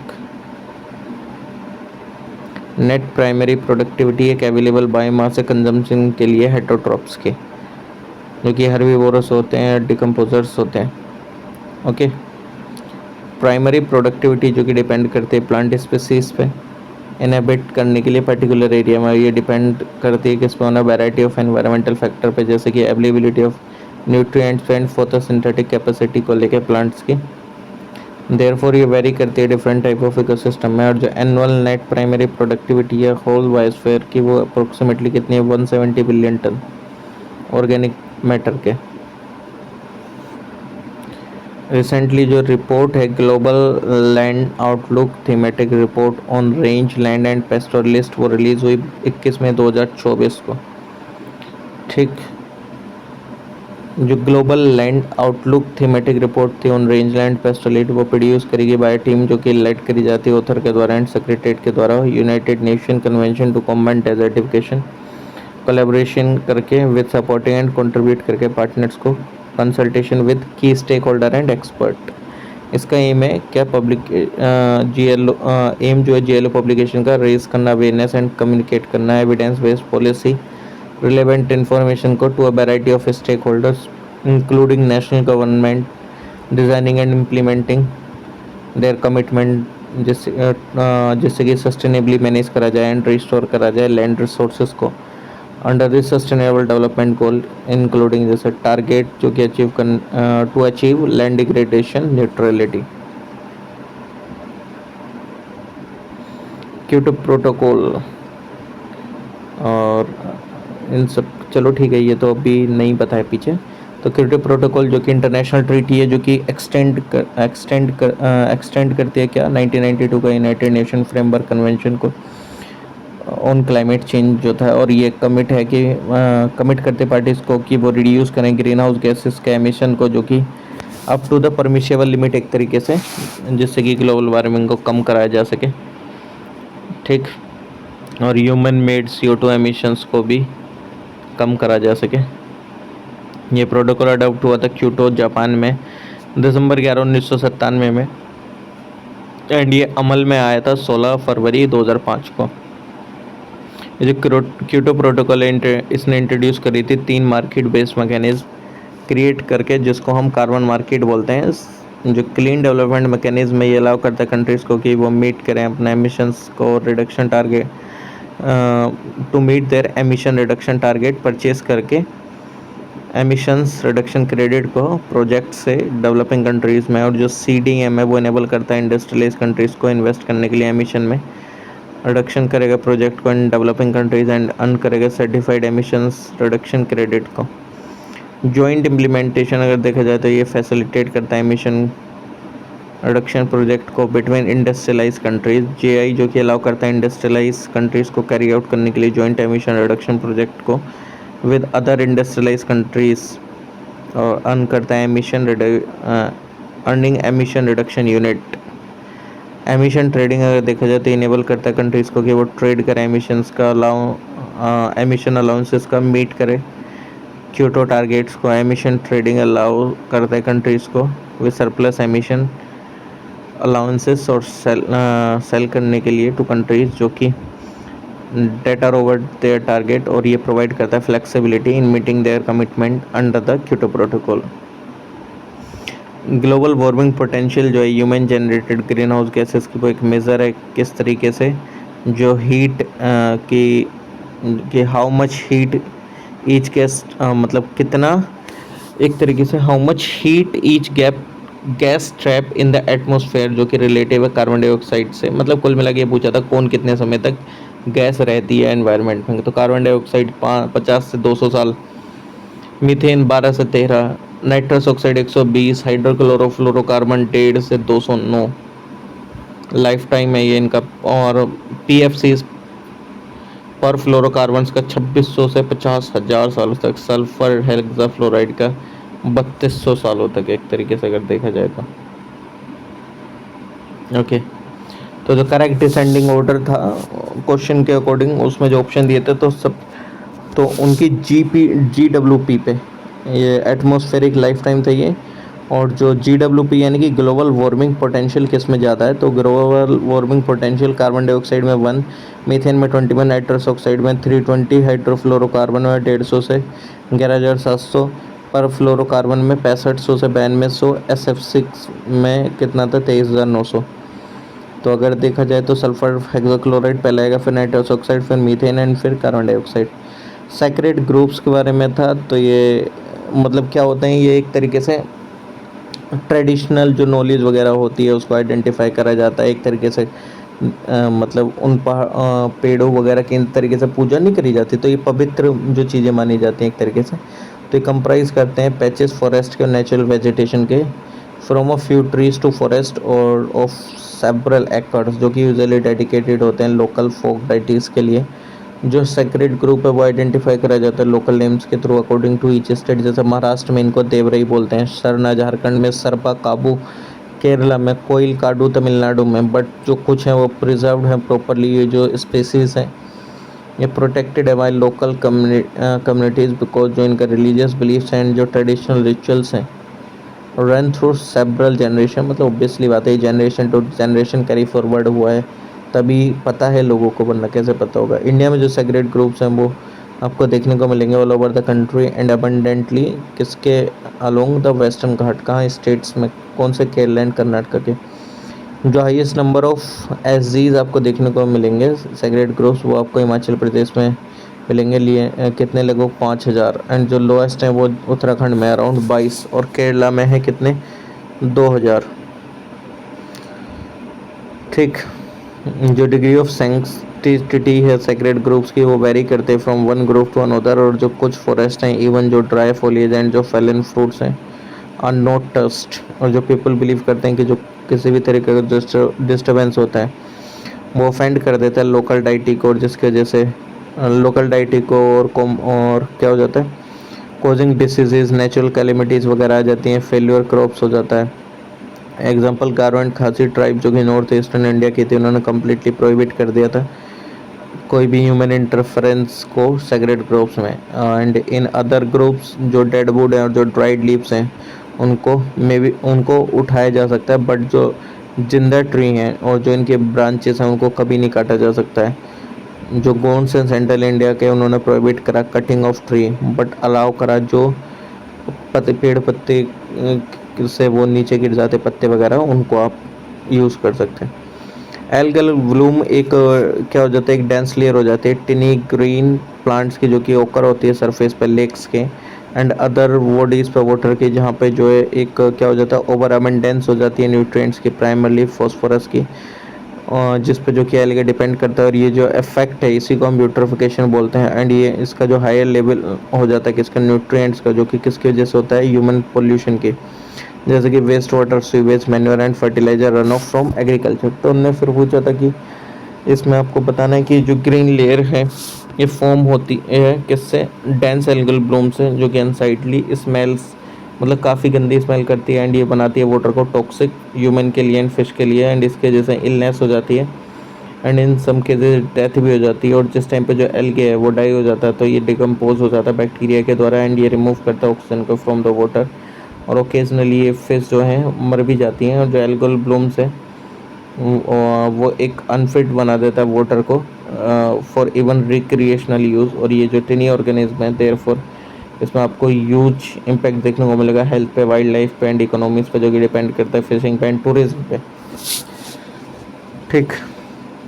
नेक्स्ट है कि इसमें पूछा था कि स्पीसीज रिचनेस और स्पीसीज डाइवर्सिटी को लेकर। तो स्पीसीज रिचनेस अगर देखा जाए तो वो क्या है, ये रेफर करता है total number of different species को जो कि प्रेजेंट एक पर्टिकुलर एरिया में या इकोसिस्टम में। ये मेजर करता है डाइवर्सिटी को जो कि बेस्ड होती है on the sheer number of species. जैसे कि इफ़ अगर इकोसिस्टम है उसमें 20 डिफरेंट स्पीसीज हैं, बर्ड्स की 15, प्लांट की 10 है, इंसेक्ट की जो स्पीसीज रिचनेस है उस इकोसिस्टम की वो क्या है, इन सब का सम होगा, तो जो कि क्या है 45।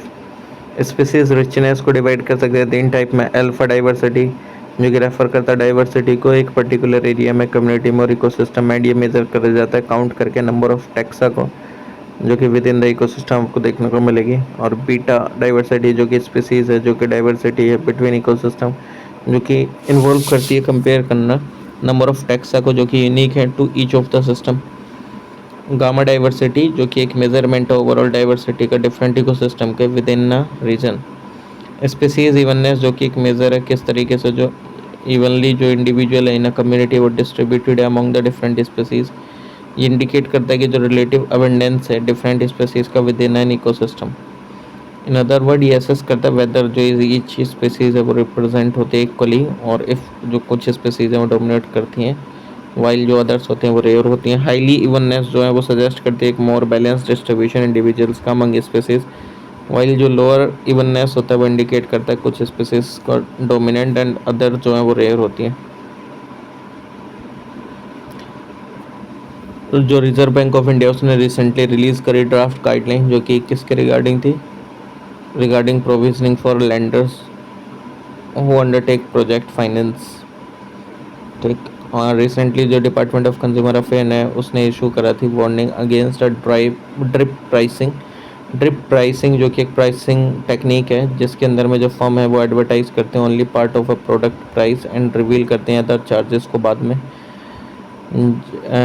जैसे ही जो कस्टमर है वो गो थ्रू होता है बाइंग प्रोसेस। और ये यूज़ करी जाती है एज अ टैक्टिक अट्रैक्ट करने के लिए कस्टमर को, इनिशिएट करने के लिए परचेसिंग प्रोसेस। और ये आइडेंटिफाई करा जाता है as a dark pattern under guidelines for prevention and regulation of dark pattern 2023। और जो ये डार्क पैटर्न था ये रेफर करता है प्रैक्टिस जो कि अडोप्ट करी जाती है ऑनलाइन प्लेटफॉर्म से, और जो कि मिसलीड करता है पीपल को इनटू प्रेइंग फॉर आइटम्स और सर्विस करने में जो कि they did not intend to do originally. SEBI ने अमेंड करा म्यूचुअल फंड नॉर्म्स को रिक्वायर करता है जो कि एसेट मैनेजमेंट कंपनीज को इस्टेब्लिश करने के लिए मैकेनिज्म और प्रिवेंट करने के लिए फ्रंट रनिंग जो कि कहाँ होती है इन द स्टॉक मार्केट, जिस टाइम पे जो ब्रोकर जो ट्रेडर है वो एक्ट करता है on advance information about client orders. On the other hand मतलब अबाउट क्लाइंट ऑर्डर्स एग्जीक्यूट करने के लिए उनके ट्रेड को फर्स्ट।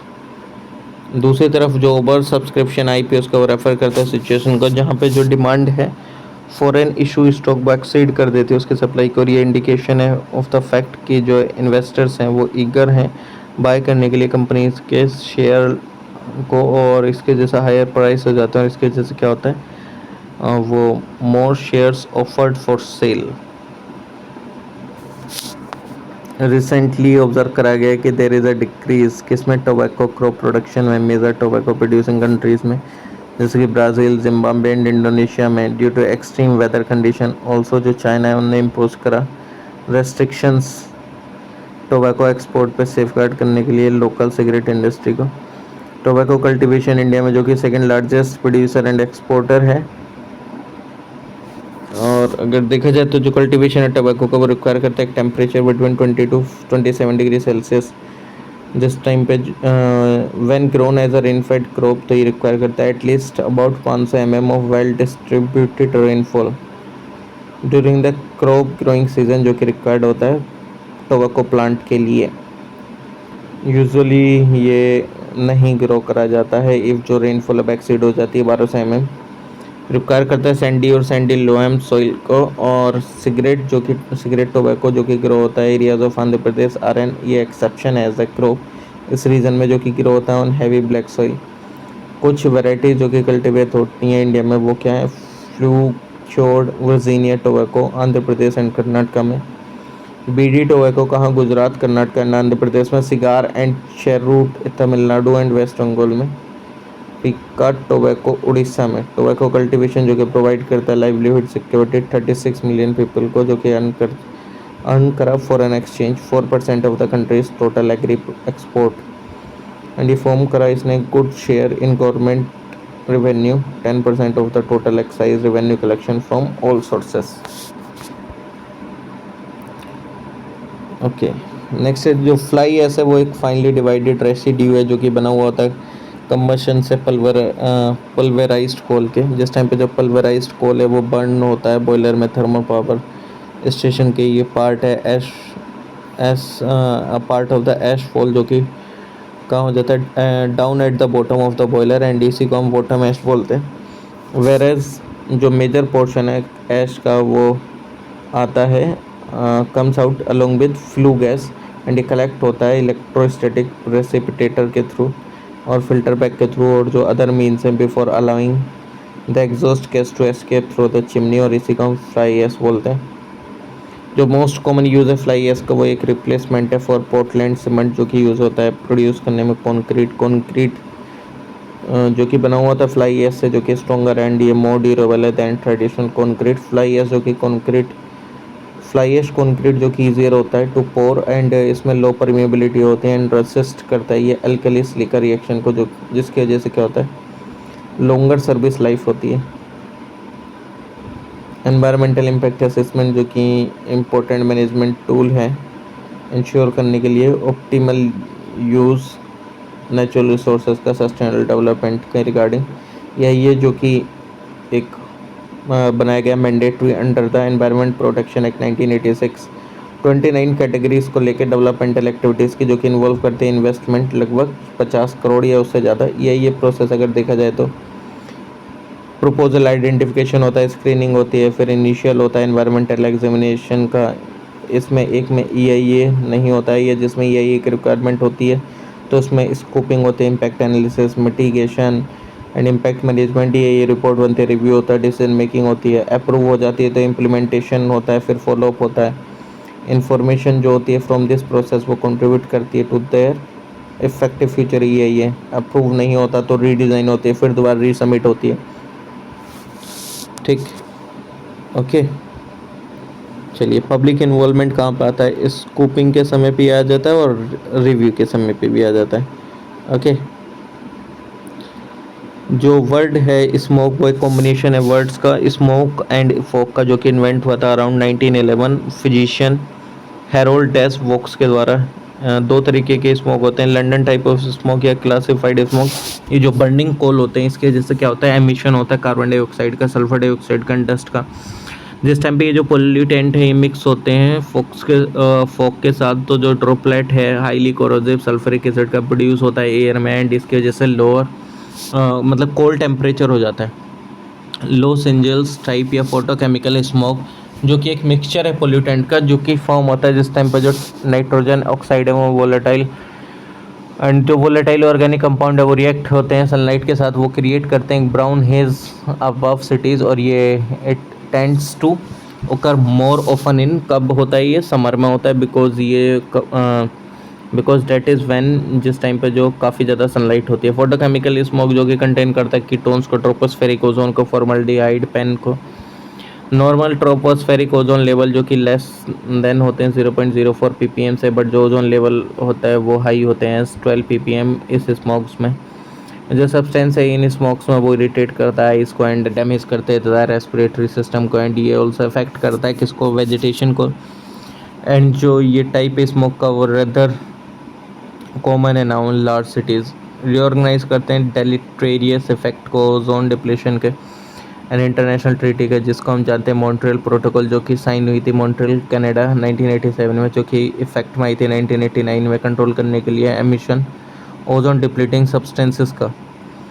डेवलप्ड कंट्रीज़ ने डिसाइड कर रिड्यूस करने के CFC प्रोडक्शन के स्टेप बाय स्टेप कुछ रिलैक्सेशन भी दी गई डेवलपिंग कंट्रीज़ को, इंडिया एंड चाइना को, और ऑल्सो एग्री हुए कि जो एक्स्ट्रा कॉस्ट है in using alternative chemical to CFC वो किससे करी जाएंगी, would borne by the developed countries. Kyoto protocol international treaty है, कमिट है ये यूएनएफसीसी वगैरह, और एमिशन कम करने के लिए ग्रीन हाउस गैस वगैरह। पेरिस एग्रीमेंट वो इंटरनेशनल ट्रीटी फोकस करती है चैन climate change mitigation adaptation financing limit करने के लिए ग्लोबल वार्मिंग 2 डिग्री टेम्परेचर से कम लाने के लिए। बेसल कन्वेंशन ये क्या है, ये एक ट्रांसबाउंडरी मूवमेंट को रोकने के लिए है, कंट्रोल करने के लिए एक तरीके से हजार्डस वेस्ट एंड उसके डिस्पोजल को। इसका एम है रिड्यूस करना मूवमेंट हजार्डस वेस्ट का between nation specially developed countries to less developed countries.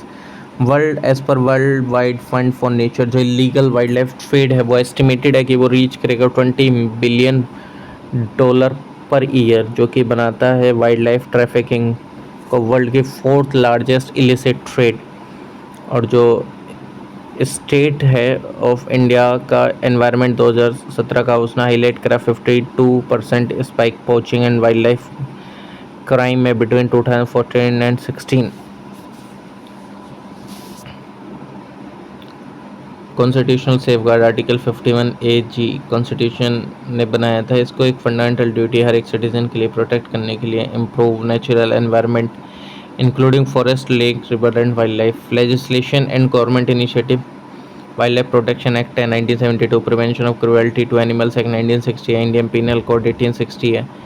ठीक, ये इंटरनेशनल कोलैबोरेशन है ऑर्गेनाइजेशन को लेकर साइटिस वगैरह। इस क्वेश्चन में ये था कि हाँ कौन कौन से ऑप्शन दे रखे थे कि किसके थ्रू आप मतलब टैकल कर सकते हैं एनवायरनमेंट वगैरह से रिलेटेड क्राइम वगैरह से था उसमें। ठीक, तो इस तरह की बहुत सारी बॉडीज़ हैं, तो ये सारी एनवायरनमेंट को टैकल आउट करने के लिए चाहे वो ट्रैफिकिंग वगैरह हो, साइटिस हो, WCCB हो, wild life crime control bureau वगैरह। ठीक, सेंट्रल जू अथॉरिटी अगर देखा जाए तो ये एक बॉडी है गवर्नमेंट की जो कि रेस्पॉन्सिबल है ओवरसाइट ऑफ जूस, मतलब ऑब्वियसली बात है ये फंक्शन को देखती है, स्पेसिफाई करती है standard housing upkeep and veterinary care के रिगार्डिंग एनिमल, जो कि जूस में एवेल्यूएट करती है उसका एंड एसेस करते हैं फंक्शनिंग को, जूस के रिकॉग्नाइज करते हैं, डी रिकॉग्नाइज करते हैं, जूस को आइडेंटिफाई करती है, एंडेंजर्ड स्पीसीज को वाइल्ड एनिमल्स की for purpose of captive breeding provide करते हैं, टेक्निकल एंड फाइनेंशियल असिस्टेंस उन जूस को जिसमें जो पोटेंशियल होता है अटेन करने के डिजायर्ड स्टैंडर्ड को एनिमल मैनेजमेंट में रेगुलेट करती है। एक्सचेंज ऑफ मतलब जो भी एक्सचेंज होता है एनिमल्स का, एंडेंजर्ड कैटेगराइज लिस्टेड का जो कि अंडर शेड्यूल 1 एंड शेड्यूल 2 आपको देखने को मिलेंगे वाइल्ड लाइफ प्रोटेक्शन एक्ट के अमंग जूस, और जो एक्सचेंज देखने को मिलेगा एनिमल्स का between India and foreign juice जो कि अप्रूव होती हैं by the authority before the requisite clearance, जो कि हैं एग्जिम पॉलिसी के अंडर में जो साइट्स जो कि परमिट होती हैं एंड इशू करी जाती हैं by the competent authority. E waste management देखने को मिलेगा आपको इंडिया में, जो गवर्नमेंट है उसने पास करा first law in e waste management 2011 में, जो कि बेस्ड एक्सटेंडेड प्रोड्यूसर रेस्पॉन्सिबिलिटी को लेके। ठीक, और ये इनेक्ट हुआ था इन सप्रेशन ऑफ द 2011 रूल्स, जिसके अंदर में जो मैन्युफैक्चरर है, डीलर है, रिफर्बिशर एंड जो प्रोड्यूसर रेस्पॉन्सिबिलिटी ऑर्गेनाइजेशन है वो लाई गई under the ambit of rules, और जो PRO है प्रोफेशनल ऑर्गेनाइजेशन ऑथराइज्ड और फाइनेंस कलेक्टिवली और इंडिविजुअली जो कि प्रोड्यूसर के द्वारा जो कि रेस्पॉन्सिबिलिटी। ठीक, तो ये जो ई वेस्ट मैनेजमेंट है तो ये बेसिकली क्या, ये इनेक्ट हुआ था सप्रेशन में ऑफ 2011 रूल्स। ये जो मैन्युफैक्चर, डीलर, रिफर्बिशर एंड जो प्रोड्यूसर की जो प्रोड्यूसर रेस्पॉन्सिबिलिटी ऑर्गेनाइजेशन है वो लेके आई थी under the ambit of rules. जो PRO है जो कि प्रोड्यूसर रेस्पॉन्सिबिलिटी ऑर्गेनाइजेशन है वो एक प्रोफेशनल ऑर्गेनाइजेशन ऑथराइज्ड और फाइनेंस्ड कलेक्टिवली और इंडिविजुअली किसके द्वारा करी जाती है, प्रोड्यूसर के द्वारा। तो वो रेस्पॉन्सिबिलिटी लेगा कलेक्शन के लिए, चैनलाइजेशन के लिए, ई वेस्ट जो कि जनरेट होता है उसके प्रोडक्ट से इंश्योर करेगा एनवायरमेंटली साउंड मैनेजमेंट, एंड ये हेल्प करेगा प्रोड्यूसर को कि वो मीट करे अपने EPR टारगेट्स को, ये जो वेरियस रिसाइकलर एंड डिसमेंटलर्स के थ्रू।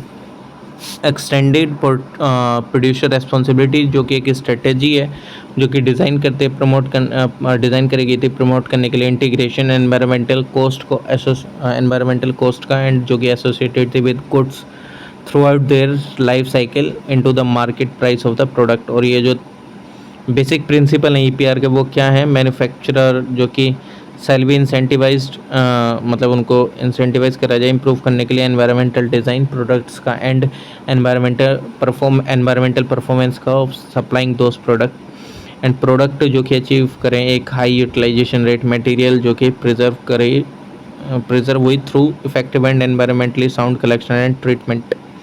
ओके, चलिए नेक्स्ट देखते हैं। बायोस्फीयर रिजर्व अगर देखा जाए तो ये एक लर्निंग प्लेसेस हैं सस्टेनेबल डेवलपमेंट के लिए। ये साइट्स हैं in testing interdisciplinary approaches, understand करने के लिए एंड मैनेज करने के लिए changes and interaction social and ecological system में, ठीक, including conflict prevention and management of biodiversity. ये जो प्लेसेस हैं ये प्रोवाइड करते हैं लोकल सॉल्यूशन ग्लोबल चैलेंजेस को। बायोस्फीयर रिजर्व जो कि इंक्लूड करते हैं terrestrial, marine and coastal ecosystem. ये जो हर एक साइट प्रमोट करती है क्या स्टूडेंट नोट सॉल्यूशन रिकंसिलिंग करने में conservation of biodiversity with in its sustainable use. Core area होता है बफर जोन और ट्रांजिशन जोन। कोर एरिया जो कि कंप्राइज करता है कि स्ट्रिक्टली प्रोटेक्टेड जोन को जो कि कंट्रीब्यूट करता है कंजर्वेशन को लेके लैंडस्केप के इकोसिस्टम को, स्पेसीज के एंड जेनेटिक वेरिएशन को। जो बफर जोन है ये सराउंड करता है एंड एडजॉइन करता है कोर एरियाज़ को एंड ये यूज़ होता है फॉर एक्टिविटीज़ जो कि कंपेटिबल है विद साउंड इकोलॉजिकल प्रैक्टिस और जो कि रीइंफोर्स करते हैं साइंटिफिक रिसर्च एंड मॉनिटरिंग करती हैं ट्रेनिंग एंड एजुकेशन को। ट्रांजिशन एरिया जो कि एक वो एरिया जहाँ पे जो कम्युनिटीज़ हैं foster socio culturally and ecologically sustainable economic and human activities.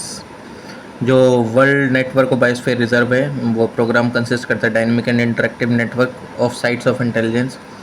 जितने भी बायोस्फीयर रिजर्व है इंडिया में वो पार्ट है मतलब पार्ट नहीं है एक तरीके से world network of biosphere reserve के 12 हैं 18 में से। इको सेंसिटिव जोन अगर देखा जाए तो फ्रेजाइल एरिया है प्रोटेक्टेड एरियाज़ के चारों तरफ जो कि डिक्लेयर करा जाता है ministry of environment forest and climate change के द्वारा। इसका पर्पस है डिक्लेयर करना ESZ को एंड क्रिएट करना कुछ प्रोटेक्टेड एरियाज़ को जो कि स्पेशली अराउंड है किसके नेचुरल पार्क्स के एंड वाइल्ड लाइफ सेंचुरीज़ के जो कि रेगुलेट होते हैं एंड कंट्रोल करते हैं कुछ सर्टेन एक्टिविटीज़ को। जो सुप्रीम कोर्ट है इसने सुप्रीम कोर्ट का जो ऑर्डर था जून 2022 में कि जो इको सेंसिटिव जोन है वो रिक्वायर्ड करता है एक्सटेंड फॉर एटलीस्ट 1 किलोमीटर हर एक नेशनल पार्क से wildlife sanctuaries and protected forest across the nation. ESZ जो कि इकोलॉजिकली इंपॉर्टेंट एरियाज़ हैं जो कि notified under environment protection act 1986 जो कि प्रोटेक्टेड है इंडस्ट्रियल पोल्यूशन से एंड अनरेगुलेटेड डेवलपमेंट से। और जो सेक्शन 3 एनवायरनमेंट प्रोटेक्शन रूल का वो पावर देता है सेंट्रल गवर्नमेंट को union ministry of climate, union ministry of environment and forest को जो कि सारे मेजर्स लेता है जो कि उसको ज़रूरी होता है प्रोटेक्ट करने के लिए, इम्प्रूव करने के लिए क्वालिटी एनवायरनमेंट की एंड प्रिवेंट करने के लिए एंड कंट्रोल करने के लिए एनवायरमेंटल पोल्यूशन को। वाइल जो कुछ एक्टिविटीज़ हैं वो अलाउड हैं ऑल द ESAs अदर जो कि will need to be regulated and prohibited. However जो कि activities which activity can be regulated or prohibited and to what extent would have to be protected area specific आपको देखने को मिलेंगे 3 categories of activities. Prohibited हैं जैसे कि commercial mining, polluting industries या मेजर हाइड्रो इलेक्ट्रिक प्रोजेक्ट्स वगैरह। Restricted जो कि सेफगार्ड के साथ हैं जैसे ट्रीज़ का गिर जाना, इस्टेब्लिशमेंट होना, होटल्स का इंटरेस्ट रोड का ड्रास्टिक चेंज आना, एग्रीकल्चर सिस्टम में वाइटनिंग होना, रोड्स की इंट्रोडक्शन होना एक्जोटिक स्पीसीज़ की। परमिशेबल क्या है कि rain water harvesting, organic farming या ऑनगोइंग एग्रीकल्चर प्रैक्टिसेस वगैरह का। ओजोन डिप्लीटिंग सब्सटेंसेस जो कि केमिकल है, जो कि कंपाउंड है, जो कि कोज करती हैं डिप्लीशन ओजोन लेयर का अर्थ के स्ट्रेटोस्फेयर में। ठीक, जो कॉमन ओजोन डिप्लीटिंग सब्सटेंसेस हैं वो इंक्लूड करते हैं chlorofluorocarbon, halons, carbon tetrachloride and methyl chloroform. Chlorofluorocarbon जो कि ओजोन डिप्लीटिंग सब्सटेंसेस है, जो प्राइमरी कोज है ओजोन डिप्लीशन का वो क्या है कि प्रेजेंस होना क्लोरीन का कंटेनिंग सोर्स गैसेस का। फॉर एग्जांपल जैसे डाइफ्लोरोमीथेन जो कि कलरलेस गैस है जो कि यूजुअली शोल्ड होती है under the brand name freon 12। Carbon dioxide and methane जो कि एक सिग्निफिकेंट ग्रीन हाउस गैस है बट ये डिप्लीट नहीं करती हैं ओजोन लेयर को। हाइड्रोफ्लोरोकार्बन जो कि ग्रीन हाउस गैसेस हैं बट ये डिप्लीट नहीं करती हैं ओजोन लेयर को, और ये इंट्रोड्यूस करी गई थी as replacement for ozone depleting substance like CFC and halons. जो national institute of occupational health है वो एक प्रीमियर इंस्टीट्यूट है under the aegis of the Indian council of medical research under the department of health research, ministry of health and family welfare. इसका primary responsibility support करना है national policy makers को adopt करने के regarding appropriate policy किस field में health वगैरह के जो कि बेस्ड होती हैं मतलब जब भी ज़रूरत होती है कंट्री में, ठीक, ये कंसिडर करते हैं quantum of burden and occupational diseases की। प्रायोरिटी वाइज इसमें इसका जो फोकस है वो वर्किंग पे है टुवर्ड्स डस्ट रिलेटेड रेस्पिरेटरी मोर्बिडिटीज़, जैसे कि सिलिकोसिस, एंथ्रोकोसिस, बायोसियोनोसिस। जो यूनियन कैबिनेट जो कि चेयर करी जाती है प्राइम मिनिस्टर के द्वारा, उसने अप्रूव करा डिसॉल्व करने का national institute of miners health and autonomous institute का under ministry of mines and merge करा एंड अमेलगमेट करा with ICMR national institute of occupational health Ahmedabad का, जो कि ministry of health and family welfare के जितने भी एसेट्स एंड लाइबिलिटीज़ हैं उनको एब्जॉर्व करा all the employees of NIMH in NIOH similar post of पे स्केल पे जैसे कि वो पहले थे। जो लॉस्ट ऑफ स्पीसीज है वो काफ़ी ज़्यादा एक सीरियस कॉज ऑफ कंसर्न है ह्यूमन सर्वाइवल के लिए। एंड ये इसने ऑब्जर्व करा कि जो 79 स्पीसीज है मैमल्स की, 44 बर्ड्स की एंड 15 रेप्टाइल्स की एंड जो 3 एम्फीबियंस की वो थ्रेटेंड। 4 मेजर कॉजेज़ हैं जो कि लेट करते हैं एक रैपिड एक्सटेंशन को लेके बायोलॉजिकल डाइवर्सिटीज़ के, उनको रेफर करा जाता है ईवल क्वार्टेट। एक हैबिटेट लॉस हो जाना, फ्रेगमेंटेशन हो जाना, ओवर एक्सप्लॉयटेशन हो जाना एलियन इन्वेजिव स्पीसीज़ के कारण या को एक्सटेंशन के कारण। बायोरेमेडिएशन एक ब्रांच है बायोटेक्नोलॉजी की जो कि एम्प्लॉय करते हैं कि यूज़ करना है लिविंग ऑर्गेनिज्म का रिमूवल में कंटेमिनेंट्स का, पोल्यूटेंट एंड टॉक्सिन के soil water and other from soil water and other environments. ये जो ऑर्गेनिज्म है ये कोज करते हैं क्या, can include microbes and bacteria. Bioremediation जो कि यूज़ होती है क्लीन अप करने के लिए contaminated ground water and environmental problem जैसे कि ऑयल स्पिल वगैरह। बायोरेमेडिएशन रिक्वायर करता है combination right temperature, nutrient foods और जो एब्सेंस है इन एलिमेंट्स की वो प्रोलोंग वो क्लीन अप करता है कंटेमिनेंट्स को। जो कंडीशन है जो कि अनफेवरेबल है बायोरेमेडिएशन के लिए वो इम्प्रूव करी जाती है ऐड करके अमेंडमेंट्स टू द एनवायरनमेंट, जैसे कि मोलेसेस, वेजिटेबल ऑयल और सिंपल एयर। ये जो अमेंडमेंट है ये ऑप्टिमाइज करता है कंडीशन को माइक्रोब्स के लिए फ्लरिश करने के लिए, एक्सेलरेट करने के लिए completion of the bioremediation process. Bioremediation का टाइप क्या है कि जो माइक्रोब जो कि स्टिमुलेटेड है बिगिन करने के लिए रेमेडिएशन प्रोसेस बायोकेमिकल और न्यूट्रिएंट जो कि एक्टिवेट करता है उनको।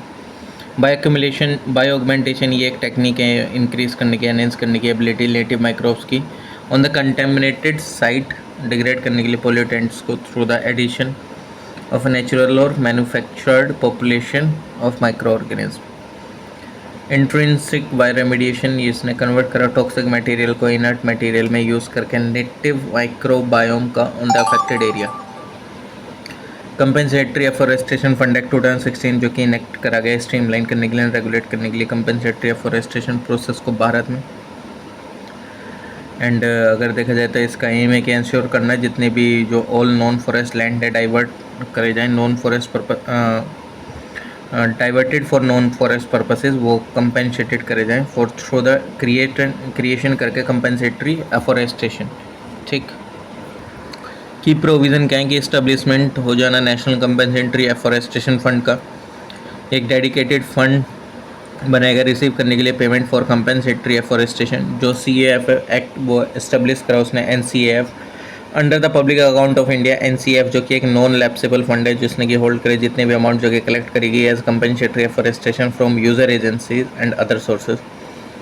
रेस्पॉन्सिबिलिटी यूज़र की क्या है कि एंटिटीज़ जो कि डाइवर्टिंग करते हैं किसको, फॉरेस्ट लैंड को, तो must pay to the NCAF create करने के लिए कंपेंसेटरी एफॉरेस्टेशन। कॉन्स्टिट्यूशन करा गया compensatory afforestation fund management and planning authority का, कैंपा जो कि एक ऑटोनोमस बॉडी है जो कि रेस्पॉन्सिबल है मैनेज करने के लिए NCAF and planning compensatory afforestation. Targets and plantation plan जो कि यूज़र जो कि प्रिपेयर करेगा प्लांटेशन प्लांट एंड अचीव करेगा target for compensatory forest afforestation. Monitoring and evolution, Campa जो कि रेस्पॉन्सिबल मॉनिटरिंग करने के लिए, एवोल्यूट करने के लिए प्रोग्रेस कंपेंसेटरी एफॉरेस्टेशन की। पेनल्टी ऑफ नॉन कंप्लाइंस, वो ये पेनल्टी लगेगी अगर आपने कंप्लाइंस नहीं करा लॉस का। NCAF जो कि रिसीव करता है 10% ऑफ द फंड जो कि कलेक्ट होता है कंपेंसेटरी एफॉरेस्टेशन के लिए। स्टेट कंपेंसेटरी एफॉरेस्टेशन फंड जो कि रिसीव करता है रिमेनिंग 90% ऑफ द फंड जो कि कलेक्ट हुआ है फॉर कंपेंसेटरी एफॉरेस्टेशन। जो ये एक्ट है ये मैंडेट करता है कि एनुअल ऑडिट CAF अकाउंट का controller and auditor general of India के थ्रू ये रेस्पॉन्सिबल होता है, एग्जामाइन करता है फाइनेंशियल स्टेटमेंट CAF का, असेसनिंग करता है कंप्लाइंस का जो कि with the provisions of the act and regulation, report करता हूँ the overall management and utilisation को लेकर फंड के।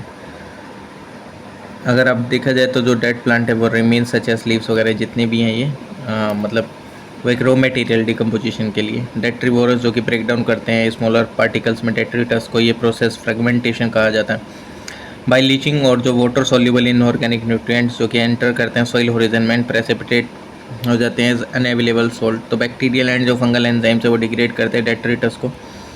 सिंपलर इनऑर्गेनिक सब्सटेंसेस में ये जो प्रोसेस है इसको कैटाबोलिज्म बोलते हैं। ह्यूमिफिकेशन से क्या होता है कि एक्यूमुलेशन होता है डार्क कलर्ड एमॉर्फस सब्सटेंसेस का, जिसको हम ह्यूमस बोलते हैं, जो कि हाईली रेजिस्टेंस है टू माइक्रोबियल एक्शन एंड किस में जाते हैं डिकम्पोजिशन में, एक प्रोलॉन्ग्ड रेट पे, एंड बीइंग कोलॉइडल ये सर्व करते हैं as a reservoir of nutrient. Decomposition अगर देखा जाए तो ये लार्जली किस पे एन ऑक्सीजन, डिकम्पोजिशन एक लार्जली एक ऑक्सीजन रिक्वायरिंग प्रोसेस है। डिकम्पोजिशन रेट जो कि कंट्रोल करा जाता है by chemical composition of detritus and climate factor in a particular जो क्लाइमेट कंडीशन, जो कि डिकम्पोजिशन रेट है वो स्लोअर है इफ अगर डेट्रीटस जो कि रिच हो जाए लिग्निन में, चिटिन में, एंड क्विकर इफ अगर जो डेट्रीटस है वो रिच हो जाती है नाइट्रोजन में, वाटर सोल्यूबल सब्सटेंसेज जैसे कि शुगर वगैरह।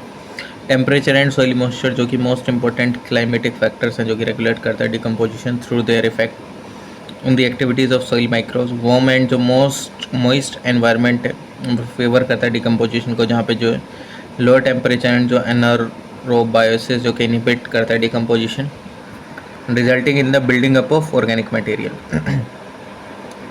प्राइमरी पोल्यूटेंट अगर देखा जाए तो एमिटेड होते हैं directly into the air from sources at the earth surface. Example जैसे कि कार्बन मोनोऑक्साइड हो गया, सल्फर डाइऑक्साइड, नाइट्रोजन ऑक्साइड हो गया, हाइड्रोकार्बन्स हो गया, एंड पार्टिकुलेट मैटर हो गया। सेकेंडरी पोल्यूटेंट्स जो कि इनके साथ केमिकल रिएक्शन करके बनते हैं, जैसे ozone, aldehyde, sulphuric acid, peroxide, tile, nitrate, peroxide, ये सारे जितने प्रोड्यूस होते हैं। पंचतंत्र स्ट्रेटेजी जो कि अनाउंस करी गई थी पीएम नरेंद्र मोदी के द्वारा at the 26th conference of parties to the united nation framework convention climate change, जो कि हुई थी ग्लासगो में, यूनाइटेड किंगडम में। और पंचतंत्र कहते हैं नॉन फॉसिल एनर्जी कैपेसिटी की जो इंडिया है वो इंक्रीज़ करेगा। Non fossil energy capacity 500 gigawatt तक 2030 तक इंडिया जो कि मेट करेगा 50% of its energy requirement renewable energy से 2030 तक। इंडिया जो कि रिड्यूस करेगा इसके total projected carbon emission 1 billion ton तक फ्रॉम नाउ अंटिल 2030 तक।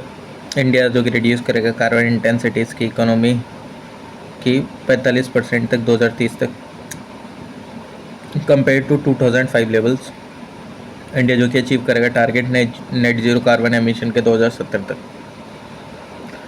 थर्मल पोल्यूशन को डिफाइन करा जाता है कि एक एक्यूमुलेशन है अनयूजेबल हीट का फ्रॉम ह्यूमन एक्टिविटीज़ जो कि डिस्टर्ब करते हैं ecosystem in the natural environment, और as a degradation of water quality किसी प्रोसेस से जो कि चेंज करते हैं एम्बिएंट वाटर टेम्परेचर। और वन मेजर फिजिकल स्ट्रेसर जो है एक्वाटिक इकोसिस्टम पे वो है थर्मल पोल्यूशन, एंड ये not only problematic in itself but ये एक्सजरेट करता है इम्पैक्ट को केमिकल पोल्यूशन के। सोर्सेज क्या हैं थर्मल पोल्यूशन के? Nuclear power plant, coal fire power plant, industrial effluent, sewage, soil erosion, deforestation.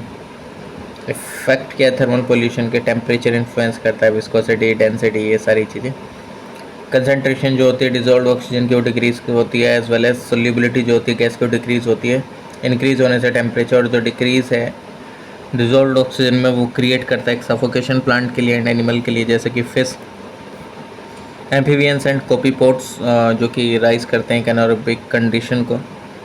और ऑल्सो जो वार्मर वाटर होता है वो फेवर करता है एल्गो को फ्लोरिश करने के लिए सरफेस पे वाटर का। जो इंक्रीज टेम्परेचर होता है वो टॉलरेबल नहीं होता है फॉर एक्वाटिक ऑर्गेनिज्म, जैसे कि वो इंक्रीज होता है as it increases microbial growth, और इसकी वजह से डिक्रीज हो जाता है डिजॉल्व ऑक्सीजन पे, एंड जो मेटल्स हैं वो मोर बायो अवेलेबल होते हैं। इन अदर वेज जो इंक्रीज होता है harm, in other ways increases the harm from nutrient and toxin. Even if जो अडल्ट फिश हैं वो सर्वाइव हो जाते हैं at the reduced dissolved oxygen level, इनका जो रिप्रोडक्टिव कैपेसिटीज़ हैं वो डिक्रीज होती है। इन एडिशन जो रिप्रोडक्शन होता है वो is not adversely affected, but जो सर्वाइवल होता है जुवेनाइल फिश का वो रिड्यूस हो जाता है। एंड ये ऑप्शन के अकॉर्डिंग उन्होंने ऑप्शन दे रखा है, ज़्यादा इसमें इतना पढ़ने की ज़रूरत नहीं है भाई। अकॉर्डिंग टू रिपोर्ट जो काफ़ी सारे जो पीपल है वो डाइड हुए थे कॉन्फ्लिक्ट में हिजबुल्ला ग्रुप एंड इसराइल में, जो कि हुआ था कहाँ? Along the Lebanon border. तो इसमें वैली पूछी गई थी कौन सी कहाँ पे है? अल्बिका वैली जो कि लेबनान में, ठीक। इंडोनेशिया की माउंट रियोगो वोल्केनो जो कि रिसेंटली इरप्ट हुई थी, ठीक। तो माउंट रियोंग कहाँ है? इंडोनेशिया में है। इंडिया ने प्रोटेक्ट करा था against the Chinese road construction. कहाँ? सक्शम वैली। सक्शम वैली कहाँ? जम्मू कश्मीर में। कहाँ? इंडिया के अंदर में। ओशियन एसिडिफिकेशन, ये ऑनगोइंग डिक्रीज हो जाता है किसमें? पीएच में, अर्थ के, ओशियन के, in the pH of earth's ocean, जो कि किसके जैसे होता है? Caused by the uptake of carbon dioxide from the atmosphere. ये जो प्रोसेस है इसमें सिग्निफिकेंट इम्पैक्ट देखने को मिलेगा मैरीन इकोसिस्टम एंड बायोडाइवर्सिटी में। इम्पैक्ट क्या है मैरीन लाइफ पे? कैल्सीफाइंग हो जाता है ऑर्गेनिज्म का, और जो काफ़ी सारे जो मैरीन ऑर्गेनिज्म है जैसे कि कोरल्स, मोलस्कस एंड जो कुछ प्लैंकटन स्पीसीज़ हैं रिलाई करते हैं कैल्शियम कार्बोनेट पर, और ये बिल्ड करते हैं अपना shell and skeleton. Ocean acidification जो कि रिड्यूस कर देता है एबिलिटी कार्बोनेट आयंस की, जो कि इसेंशियल होते हैं फॉर्मिंग करने के लिए कैल्शियम कार्बोनेट को, एंड ये बनाते हैं उसको हार्डर फॉर दीज ऑर्गेनिज्म, जो कि प्रोड्यूस करते हैं एंड मेंटेन करते हैं सेल्स एंड स्केलेटन्स। और इसकी वजह से क्या होता है? Weaker structure and increased mortality हो जाती है। फूड वेब डिस्ट्रप्शन आपको देखने को मिल जाता है, बिहेवियरल चेंजेस वगैरह देखने को मिल जाते हैं। ठीक। टुंड्रा जो कि एक कोल्डेस्ट बायोम है, तो इसमें बोला गया था कहाँ पे क्या मिल रहा है, कहाँ पे मिलेगा, ये कहाँ पे नहीं। ठीक, तो ये तो आपको वैसे मैं ज्योग्राफी में डिटेल में पढ़ा चुका हूँ। टाइगर में आपको ये पाइन के, फिर के कॉनिफेरस ट्रीज़ वगैरह मिलेंगे। सवाना बायोम में अगर आप देखेंगे तो एक ग्रासलैंड है, इसमें वाइड स्प्रेड ट्रीज़ और क्लस्टर ऑफ ट्रीज़ वगैरह आपको देखने को मिल जाते हैं। तो ये तो ईजी था यार, ऑप्शन के अकॉर्डिंग देखा जाए तो उसने पूछा था कि ग्रासलैंड है क्या नहीं। जो मेन रीज़न है ओजोन लेयर का डिप्लीशन का, वो क्या है कि रिलीज़ होना क्लोरोफ्लोरोकार्बन कंपाउंड का, जिसको हम फ्रियोन्स बोलते हैं। तो 1980 में एटमॉस्फेरिक साइंटिस्ट जो कि वर्क कर रहे हैं अंटार्कटिका में, उन्होंने रिपोर्ट करा कि जो डिप्लीशन है ओजोन लेयर का, वो आपको देखने को मिला साउथ पोल में। ये फाउंड करा गया कि जो यूनिक साइट है कंडीशन का, वो रेस्पॉन्सिबल है ओजोन होल के लिए ओवर द साउथ पोल। ठीक। इन द समर सीजन जो नाइट्रोजन डाइऑक्साइड एंड जो मीथेन है वो रिएक्ट करता है किसके साथ? क्लोरीन मोनोऑक्साइड के साथ एंड क्लोरीन एटम के साथ, जो कि फॉर्म करता है क्लोरीन सिंक को, एंड ये प्रिवेंट करता है much ozone depletion. Whereas in winter जो एक स्पेशल टाइप ऑफ क्लाउड है जिसको हम पोलर स्ट्रेटोस्फेरिक क्लाउड बोलते हैं, वो फॉर्म्ड हुआ था कहाँ? Over Antarctica. और ये जो पोलर स्ट्रेटोस्फेरिक क्लाउड है वो प्रोवाइड करते हैं एक सरफेस जिसके ऊपर जो क्लोरीन नाइट्रेट जो कि वो हाइड्रोलाइज्ड हो जाता है फॉर्म करने के लिए हाइपोक्लोरस एसिड को, एंड ये रिएक्ट करता है फिर हाइड्रोजन क्लोराइड के साथ और प्रोड्यूस होता है एज पर रिएक्शन। और फिर ये क्या देता है? मोलिकुलर क्लोरीन, जो कि कोज करते हैं क्या? एक ब्रेकडाउन स्ट्रेटोस्फेरिक ओजोन का। नेक्स्ट है कि फॉर ड्रिंकिंग पर्पस जो वाटर है उसको टेस्ट होना चाहिए किस पे? फ्लोराइड आयन कंसनट्रेशन को लेके। इसकी जो डिफिशियंसी है ड्रिंकिंग वाटर में वो हार्मफुल होती है, तो ह्यूमन डेफिशिएंसी और इसकी वजह से जो डिसीज़ होती है जिसको हम बोलते हैं टूथ डिके वगैरह हो जाता है, मतलब दांतों में कमी आ जाती है। और अगर सेम टाइम पे जो एक्सेस हो जाए फ्लोराइड का ओवर 10 ppm, तो ये हार्मफुल इफेक्ट दे देता है बोन्स को, टीथ्स को, एंड मतलब ये जो दिक्कत थी वो आपको राजस्थान से देखने को मिली, क्योंकि पानी में ये सारे इंग्रेडिएंट्स पाए जाते हैं, मतलब वहाँ पे। तो ठीक, इसमें था कि जो बायोडाइवर्सिटी है वो जनरली इंक्रीज़ होती है अगर हम जाएं पोलर रीजन से इक्वेटर की तरफ। ट्रॉपिकल रेन फॉरेस्ट में आपको ज़्यादा बायोडाइवर्सिटी देखने को मिल जाएगी एज़ कम्पेयर टू पोल्स था इसमें शायद। ठीक है। और रिसेंटली जो ट्रेवनकोर के डेवासुओम बोर्ड ने बैन करा यूज़ करने को लेके अराली, जिसको ओलिएंडर फ्लावर बोलते हैं, इन प्रेसडम्स एंड निवेयर डैम्स ऑफ टेम्पल, जो कि फॉलो करते हैं death of a young women in Alappuzha consume करके ही कराली फ्लावर एंड लीफ। ओलिएंडर जो कि एक कॉमनली सीन और एक ऑर्नामेंटल प्लांट है जो कि कंटेन करता है कार्डियोटॉक्सिक ग्लाइकोसाइड नेम्ड ओलिएंड्रिन। ठीक है। इसमें फोरेंसिक मेडिकल जर्नल्स ने रिपोर्ट करा केसेस ऑफ पॉइजनिंग जो कि इसके इंजेक्शन से देखने को मिलते हैं ओलिएंडर लीव्स के।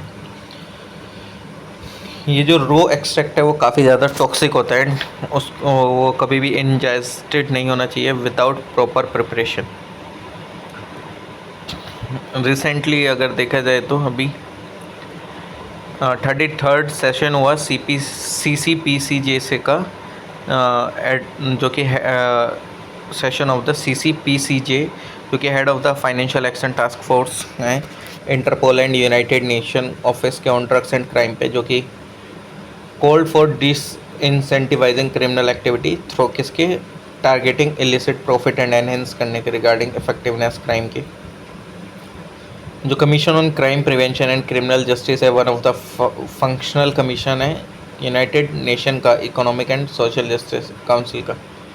ठीक, ये जो कमीशन है बेस्ड है कहाँ, वियना में। और जो CCPCJ है उसमें 40 मेंबर स्टेट्स जो कि इलेक्टेड करे गए ECO SOC के द्वारा एंड चेयर करे गए फिर बर्मा ब्यूरो के द्वारा। और जो CCPCJ वो होल्ड करता है annual regular session as well as intersessional meetings. Biodiversity hotspot जो कि एरियाज़ हैं जो कि मीट करते हैं फॉलोइंग क्राइटेरिया। एंडेमिक स्पीसीज़ यानी कि ये कंटेन करते हैं एटलीस्ट 1500 स्पीसीज़ वास्कुलर प्लांट की जो कि कहीं भी नहीं मिली। और प्राइमरी नेटिव वेजिटेशन ये दे हैव लॉस्ट एटलीस्ट कितना 70% of their primary native vegetation. Threatened ये लगभग थ्रेटेंड है एंड हैव 30% और less of their original natural vegetation. Biodiversity hotspot Bharat में कौन कौन से हैं, जैसे हिमालय, इंडो बर्मा रीजन वगैरह हो गया, Sundaland, western Ghat and Sri Lanka. ठीक, जिस टाइम पे जो pH रेन वाटर की ड्रॉप हो जाती है बिलो 5.6 उसको हम एसिड रेन बोल देते हैं। और ये जो एसिडिटी है इसके जैसे क्या होता है, from the presence of acid pollutant such as sulphur dioxide and nitrogen oxide in the atmosphere जो क्रिएट करते हैं वाटर वेपर के साथ और फिर वो फॉर्म करते हैं क्या, sulphuric acid and nitric acid. Gauss's competitive exclusion principle क्या है कि ये जो क्लोजली रिलेटेड स्पीसीज हैं जो कि कॉम्पीट करते हैं फॉर द सेम रिसोर्सेज, जो कि एक साथ को एग्जिस्ट नहीं कर सकते इंडेफिनेटली, एंड जो कॉम्पिटिटिवली इन्फीरियर वन जो होती है वो एलिमिनेट हो जाती है इवेंचुअली। ठीक, एलन रूल क्या है कि जो मैमल्स हैं कोल्ड क्लाइमेट में उसमें अगर आप देखेंगे तो उसके शॉर्टर एंड बल्कियर लिम्स देखने को मिलेंगे जो कि उनको अलाउ करते हैं कि वो कम हीट रिलीज़ हो बॉडी से। वेरेस जो मैमल हैं हॉट क्लाइमेट्स में उसमें क्या है कि लॉन्ग स्लेंडर लिम्स देखने को मिलेंगे जो कि अलाउ करते हैं more significant loss of body heat. Bergmann's rule जो कि स्टेट करता है कि जो ऑर्गेनिज्म है एट हायर एल्टीट्यूड ये लार्जर एंड थिकर होते हैं देन दोस्त जो कि प्रेजेंट होते हैं near the equator. For example जो पॉपुलेशन है वाइट टेल डियर की वो लार्जर है in Canada than in Florida. और ये जो प्रिंसिपल है ये कब आया था, किसके नाम के बाद, after a German biologist Karl Bergmann in the 19th century. Ecocline एक जोन है ग्रेजुअल बट कंटिन्यूस चेंज का from one ecosystem to another, जिस टाइम पे एक शार्प बाउंड्री देखने को मिलती है between the two in terms of species composition. ये ओकर होती है अक्रॉस द एनवायरमेंटल ग्रेडियंट जो कि ग्रेजुअल चेंज देखने को मिलता है बायोटिक फैक्टर में such as altitude, temperature, salinity, depth वगैरह में। एज इफेक्ट क्या ये रेफर करता है to the changes in population community structure जो कि ओकर होता है at the boundary of the two habitats. Generally एक ग्रेटर नंबर ऑफ स्पीसीज आपको देखने को मिलेंगे इस रीजन में एंड ये इसी को हम एज इफेक्ट बोलते हैं। ये जो स्पीसीज़ हैं यहाँ पे जो फाउंड होते हैं इनको हम एज स्पीसीज़ बोलते हैं। अभी आप अगर देखेंगे तो जो MARPOL international convention for the prevention of pollution from ship, ये एक मेन इंटरनेशनल कन्वेंशन था प्रिवेंशन करने को लेके पोल्यूशन के, जो कि मैरीन एनवायरनमेंट के pollution of the marine environment by ships जो कि ऑपरेशनल हैं और एक्सीडेंटल कोजेस की वगैरह होता है। जो मारपोल कन्वेंशन अडॉप्ट हुआ था 2 नवंबर 1973 को, ये इंडिया जो सिग्नेटरी है मारपोल कन्वेंशन का। इंडिया ने अभी तक कोई डिस्ट्रिक्ट पॉलिसी नहीं लेकर कंट्रोल करने के लिए marine pollution in tackling marine litter. तो इंडिया जो कि action India's action have been restricted to, मतलब वो ये कि बैन करने से रिलेटेड के सिंगल यूज़ प्लास्टिक वगैरह को बैन कर दो, उसके अलावा और कुछ नहीं करा। प्रिवेंशन ऑफ मैरीन पोल्यूशन जो कि डील करता है bye merchant ship rule 2009 and जो एनवायरनमेंट प्रोटेक्शन एक्ट 1986 है, air pollution prevention control pollution act 1981 and CPCB rules वगैरह ये सब। मैरीन पोल्यूशन के की इफेक्ट क्या है कि ऑब्वियसली बात है कि ये बहुत ज़्यादा पोल्यूशन प्लास्टिक पोल्यूशन है। इसमें लगभग 80% जो होती है मैरीन पोल्यूशन वो उसमें 8 से 10 मिलियन मेट्रिक टन प्लास्टिक देखने को मिलेगी। रिसर्चर्स बोलते हैं कि बाय 2050 जो प्लास्टिक है वो आउटवे कर देगी जितनी भी फिशेज हैं सी में। In the last 10 year we have produce more plastic product in the previous century. भाई साहब हम इतना ज़्यादा प्रोड्यूस कर चुके हैं प्लास्टिक जर्नली अगर देखा जाए तो 500 से 1000 साल लेती है डिग्रेड होने में। करंटली अब अगर देखा जाए तो 50 से 75 ट्रिलियन पीसेस जो है प्लास्टिक एंड माइक्रो प्लास्टिक के ओशियन में। इसमें उसने बोला था कि इसमें एंडेंजर्ड कौन कौन से, तो इंडियन लॉन्ग बिल्ड वल्चर जो कि वो एक क्रिटिकली एंडेंजर्ड है, IUCN status red headed vulture अगर देखा जाए तो ये critically endangered. Himalayan vulture Himalayas इनका नियर थ्रेटेंड है। स्लेंडर बिल्ड वल्चर जो कि क्रिटिकली एंडेंजर्ड है। वाइट रम्ड वल्चर जो कि क्रिटिकली एंडेंजर्ड है। ठीक है, next conservation reserve and community reserve जो भारत में are terms denoting protected areas of India जो कि टिपिकली एक्ट करते हैं एज अ बफर जोन और टू और कनेक्टर्स एंड माइग्रेशन जो कि corridor between established national park wildlife sanctuaries and reserve and protected forest of India. ये जो प्रोटेक्टेड एरियाज वो categorize this protected areas categories वो पहली बार इंट्रोड्यूस हुई थी wildlife protection amendment act 2002 में, एंड जो कि अमेंडमेंट हुआ था WPA 1972 में। ठीक, और जो कैटेगरीज थी उसने ऐड करा वर एडेड बिकॉज जो रिड्यूस प्रोटेक्शन था इन एंड अराउंड एग्जिस्टिंग और propose protected areas due to private ownership of land and land use. Protected areas जो कि डेजिग्नेट करे गए एज कंजर्वेशन एरियाज इफ़ ये अनइनहेबिटेड एंड कम्प्लीटली ओन करे जाते हैं गवर्नमेंट ऑफ इंडिया के थ्रू, बट ये यूज़ करे जाते हैं for sustenance by communities and community areas if जो पार्ट इन लैंड के वो प्राइवेटली ओन्ड है। कम्युनिटी रिजर्व जो कि यूजुअली फॉर्म करे जाते हैं by the local village council and the forest department sign करके एक मेमोरेंडम ऑफ अंडरस्टैंडिंग, ये जो डिज़ाइन करे जाते हैं these are design to involve local communities in conservation efforts जो कि अलाउ करते हैं for sustainable resources use and traditional practices. Therefore जो ह्यूमन एक्टिविटीज़ हैं वो कम्प्लीटली बैंड है in all type of conservation areas. Ground water pollution अगर देखा जाए तो परमिसेबल लिमिट वगैरह कितनी है, फ्लोराइड की 1.5 mg पर लीटर, वही है टूथ डिके वगैरह हो जाता है अगर इसका इफेक्ट देखा जाए तो। आर्सेनिक 0.01, क्रोनिक एक्सपोजर हो जाता है, can cause black foot diseases हो जाती हैं और ये डायरिया वगैरह, lung and skin cancer. Nitrate का 45 mg पर लीटर और इसका एक्सेस क्या कर देता है, एक तो ब्लू बेबी सिंड्रोम और मेथा होमोग्लोबिनीमिया करके बोलते हैं वो हो जाता है। आयरन हायर कंसनट्रेशन मीन इसका मतलब क्या है कि 1 mg पर लीटर से ज़्यादा ठीक है permissible limit. Higher concentration drinking water में क्या कर देती है, क्रोमेटोसिस जिसकी वजह से क्या हो जाता है, liver heart and pancreatic damage. Lead 0.01 mg per litre, brain nervous system disorder. Cadmium 0.003 mg per litre, renal tubular disorder, itai disease, bone decalcification वगैरह हो जाता है। बायोडाइवर्सिटी जो कि एक कॉन्ट्रैक्शन है बायोलॉजिकल डाइवर्सिटी का, इनकम्पस करते हैं variety of life form on earth including species diversity, genetic diversity and ecosystem diversity. Crucial है फंक्शनिंग के रिगार्डिंग ऑफ इकोसिस्टम जो कि प्रोवाइड करते हैं एसेंशियल इकोसिस्टम सर्विसेज जैसे कि pollination, nutrient cycling and climate regulation. Biodiversity का मतलब क्या है कि आप अगर देखेंगे तो डिक्लाइन देखने को मिलेगा in the variety and abundance of life form with in a particular habitat और इकोसिस्टम। ये जो लॉस है वो प्राइमरली ड्रिवन करा जाता है by human activities including habitat destruction, over exploitation देखने को मिलेगा, रिसोर्सेज का, पोल्यूशन का, क्लाइमेट चेंज का एंड इन्वेजिव स्पीसीज का। कॉन्सिक्वेंसेस क्या बायोडाइवर्सिटी लॉस का, इकोलॉजिकल कॉन्सिक्वेंसेस हैं, डिसरप्ट कर देता है इकोसिस्टम फंक्शनिंग को एंड स्टेबिलिटी को। ठीक,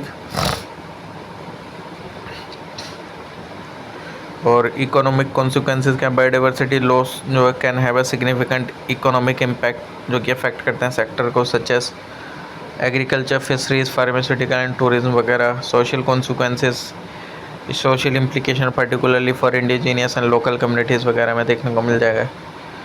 addressing biodiversity loss, habitat conservation and restoration के थ्रू हम कर सकते हैं इसको बायोडाइवर्सिटी लॉस को एड्रेस। सस्टेनेबल मैनेजमेंट करके, नेचुरल रिसोर्सेज का इम्प्लीमेंटेशन करके, लॉज एंड पॉलिसी प्रमोशन करके, बायोडाइवर्सिटी फ्रेंडली प्रैक्टिसेस को, public awareness and education, international cooperation and partnership वगैरह करके।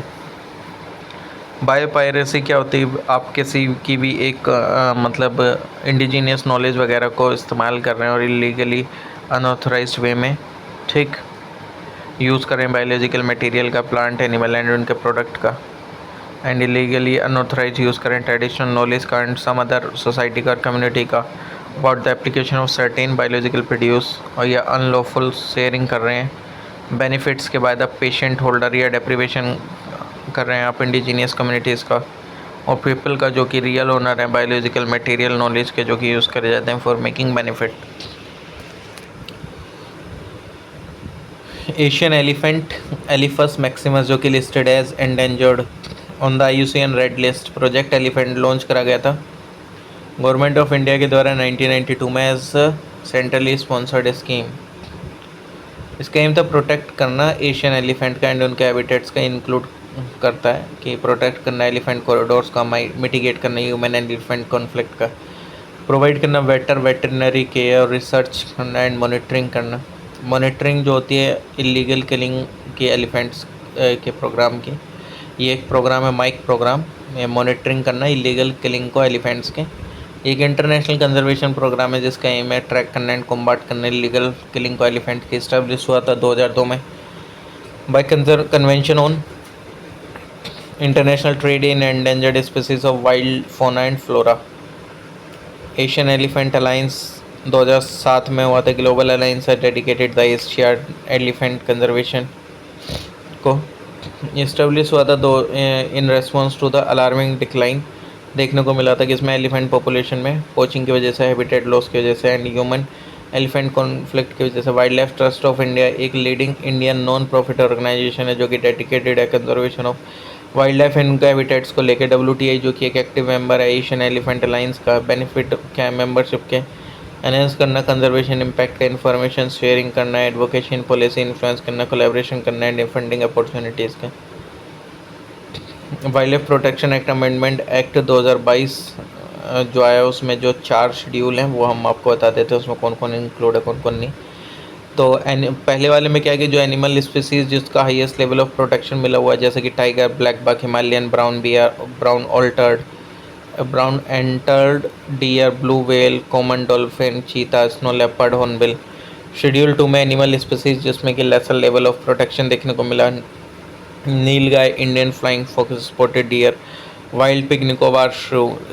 शेड्यूल 3 प्रोटेक्टेड प्लांट स्पीसीज है, neel kurinji tree, turmeric, pitcher plant, red vanda, daffodil, orchid. Schedule 4 में जो कि प्रोटेक्टेड प्लांट स्पेसीमेन जो कि लिस्टेड है in the appendix under CITES. Dheda method जो कि एक ट्रेडिशनल सीड है प्रिजर्वेशन टेक्निक है, इज अ ट्रेडिशनल सीड एक ट्रेडिशनल सीड प्रिजर्वेशन टेक्निक है जो कि प्रैक्टिस करी जाती थी मोरिया ट्राइबल फार्मर्स के द्वारा। ठीक, इतना ध्यान रख लोगे तो भी ठीक है। जेनेटिकली मॉडिफाइड मॉस्किटो जो कि रिलीज़ करे गए जिबूती में ईस्ट अफ्रीका 23 मई 2024 को मलेरिया से फाइट करने के लिए। ठीक, इतना ध्यान रख लो बस इसमें। बायोरेमेडिएशन ये एक ट्रीटमेंट है जो कि यूज़ करता है नेचुरली ऑक्यूरिंग ऑर्गेनिज्म का ब्रेकडाउन करने के लिए हजार्डस सब्सटेंस का लेस टॉक्सिक और नॉन टॉक्सिक सब्सटेंसेस में यूज़ करता है माइक्रो ऑर्गेनिज्म का डिग्रेड करने में, ऑर्गेनिक कंटेमिनेंट्स का सॉइल में, ग्राउंड वाटर में, स्लज एंड सॉलिड्स में। एंड ये जो माइक्रो ऑर्गेनिज्म है ब्रेक डाउन करते हैं कंटेमिनेंट्स को बाय कोल्ड माइक्रो रेमेडिएशन। और जो बायो रेमेडिएशन है वो कंडक्ट होता है इन इंस्टीट्यूट एक्से 2 और ये रिलाई करता है अब on to clean oil spill in the recent past जो कि यूज़ करता था बैक्टीरिया का of the family Pseudomonas and other bacteria जैसे कि एल्कानीबोरेक्स और मिथाइलोसेला सिल्वेस्ट्रिस। जेनेटिक इंजीनियरिंग जिसने यूज़ करा था क्रिएट करने का ऑर्गेनिज्म का जो कि डिज़ाइन था for specific purpose. Bacterium Deinococcus radiodurans has been modified consume करने के लिए, डाइजेस्ट करने के लिए toluene and ionic mercury highly radioactive nuclear waste से।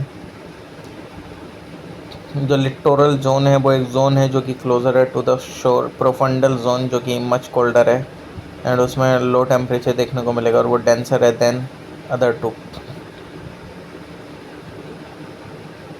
इन सिटू क्या होता है जहाँ पे फॉरेस्ट है वहीं पे जाके आप कंजर्वेशन करते हैं। एक्स सिटू जहाँ पे वो नहीं है उसके बाहर जाके आप करते हैं। जैसे एक्स सिटू में है आपका जियोलॉजिकल पार्क वगैरह हो गया और बोटेनिकल गार्डन हो गया, शीट बैंक, क्रिप्टो प्रिजर्वेशन इन सिटू में protected areas, wildlife sanctuary, reserve forest, national park, biosphere reserve, biodiversity hotspot, sacred groves.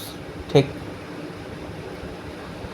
Joint forest management एक पार्टिसिपेटरी अप्रोच है फॉरेस्ट गवर्नेंस के रिगार्डिंग, जो कि इन्वॉल्व करते हैं लोकल कम्युनिटीज़ का मैनेज करने में एंड कंजर्व करने में फॉरेस्ट रिसोर्सेज को। की एलिमेंट क्या है जेएफएम का, ये फॉर्मेशन करता है जॉइंट फॉरेस्ट कमेटी का, जो कि रिप्रेजेंटेटिव होते हैं बॉडीज़ के, लोकल कम्युनिटीज़ पार्टिसिपेट करता है डिसीजन मेकिंग में, जो कि रिलेटेड होती है फॉरेस्ट मैनेजमेंट से। फॉरेस्ट मैनेजमेंट प्लान होते हैं जेएफएमसी, जो कि डेवलप करता है फॉरेस्ट मैनेजमेंट प्लान, जो कि आउटलाइन करता है goal, objective and activities sustainable management के रिगार्डिंग फॉरेस्ट एरियाज़ के बेनिफिट शेयरिंग, कम्युनिटीज़ को एक एक्सेस दिया जाता है फॉरेस्ट रिसोर्सेज के लिए, लाइवलीहुड पर्पसेस के लिए, जैसे कि जो कि कलेक्ट करता है non timber forest products, increasing in return ये रेस्पॉन्सिबल होते हैं प्रोटेक्ट करने के लिए एंड मैनेजमेंट करने के लिए, मैनेजिंग करने के लिए फॉरेस्ट सस्टेनेबली, कैपेसिटी बिल्डिंग होती है, कोलैबोरेटिव मैनेजमेंट वगैरह होता है। ये इंट्रोड्यूस हुआ था इंडिया में under the national forest policy of 1988। National forest policy जो कि क्या है कि इसने रिकॉग्नाइज करा था importance of involving local communities की, इसमें फॉरेस्ट मैनेजमेंट एंड लेड करी थी फाउंडेशन फॉर द जेएफएम प्रोग्राम, और ये ने मीट करी थी बेसिक नीड फ्यूल वुड की, फूडर की, टिम्बर की, माइनर फॉरेस्ट प्रोड्यूस की, minor forest produce and other forest product की लोकल पीपल के, एंड प्रोटेक्ट करा था, इम्प्रूव करा था फॉरेस्ट रिसोर्सेज का, एंड इंश्योर करा था इन्वॉल्वमेंट लोकल कम्युनिटीज़ का फॉरेस्ट मैनेजमेंट में। ठीक। एंड जो इंडियन फॉरेस्ट एक्ट 1927, ठीक, इस जो कि नेक्ट हुआ था ब्रिटिश रूल के समय पे, वाइल्ड लाइफ प्रोटेक्शन एक्ट 1972, इसमें पूछा था कौन सा कब हुआ था, फॉरेस्ट कंजर्वेशन एक्ट 1980 में। ठीक। नेक्टन जो कि एक लिविंग ऑर्गेनिज्म है, जो कि स्विम करते हैं एंड मूव करते हैं इंडिपेंडेंटली ऑफ करेंट्स। ये हेटरोट्रोपिक होती हैं एंड इनका लार्ज साइज रेंज होता है, और फैमिलियर एग्जांपल जैसे कि fish, squid, octopus, sharks and marine mammals वगैरह। नेक्टन जो कि यूजुअली पेलेजिक होती हैं, जो कि रहती हैं कहाँ, water column, but some are demersal and ये रहती हैं close to the bottom both in the coastal and oceanic habitats.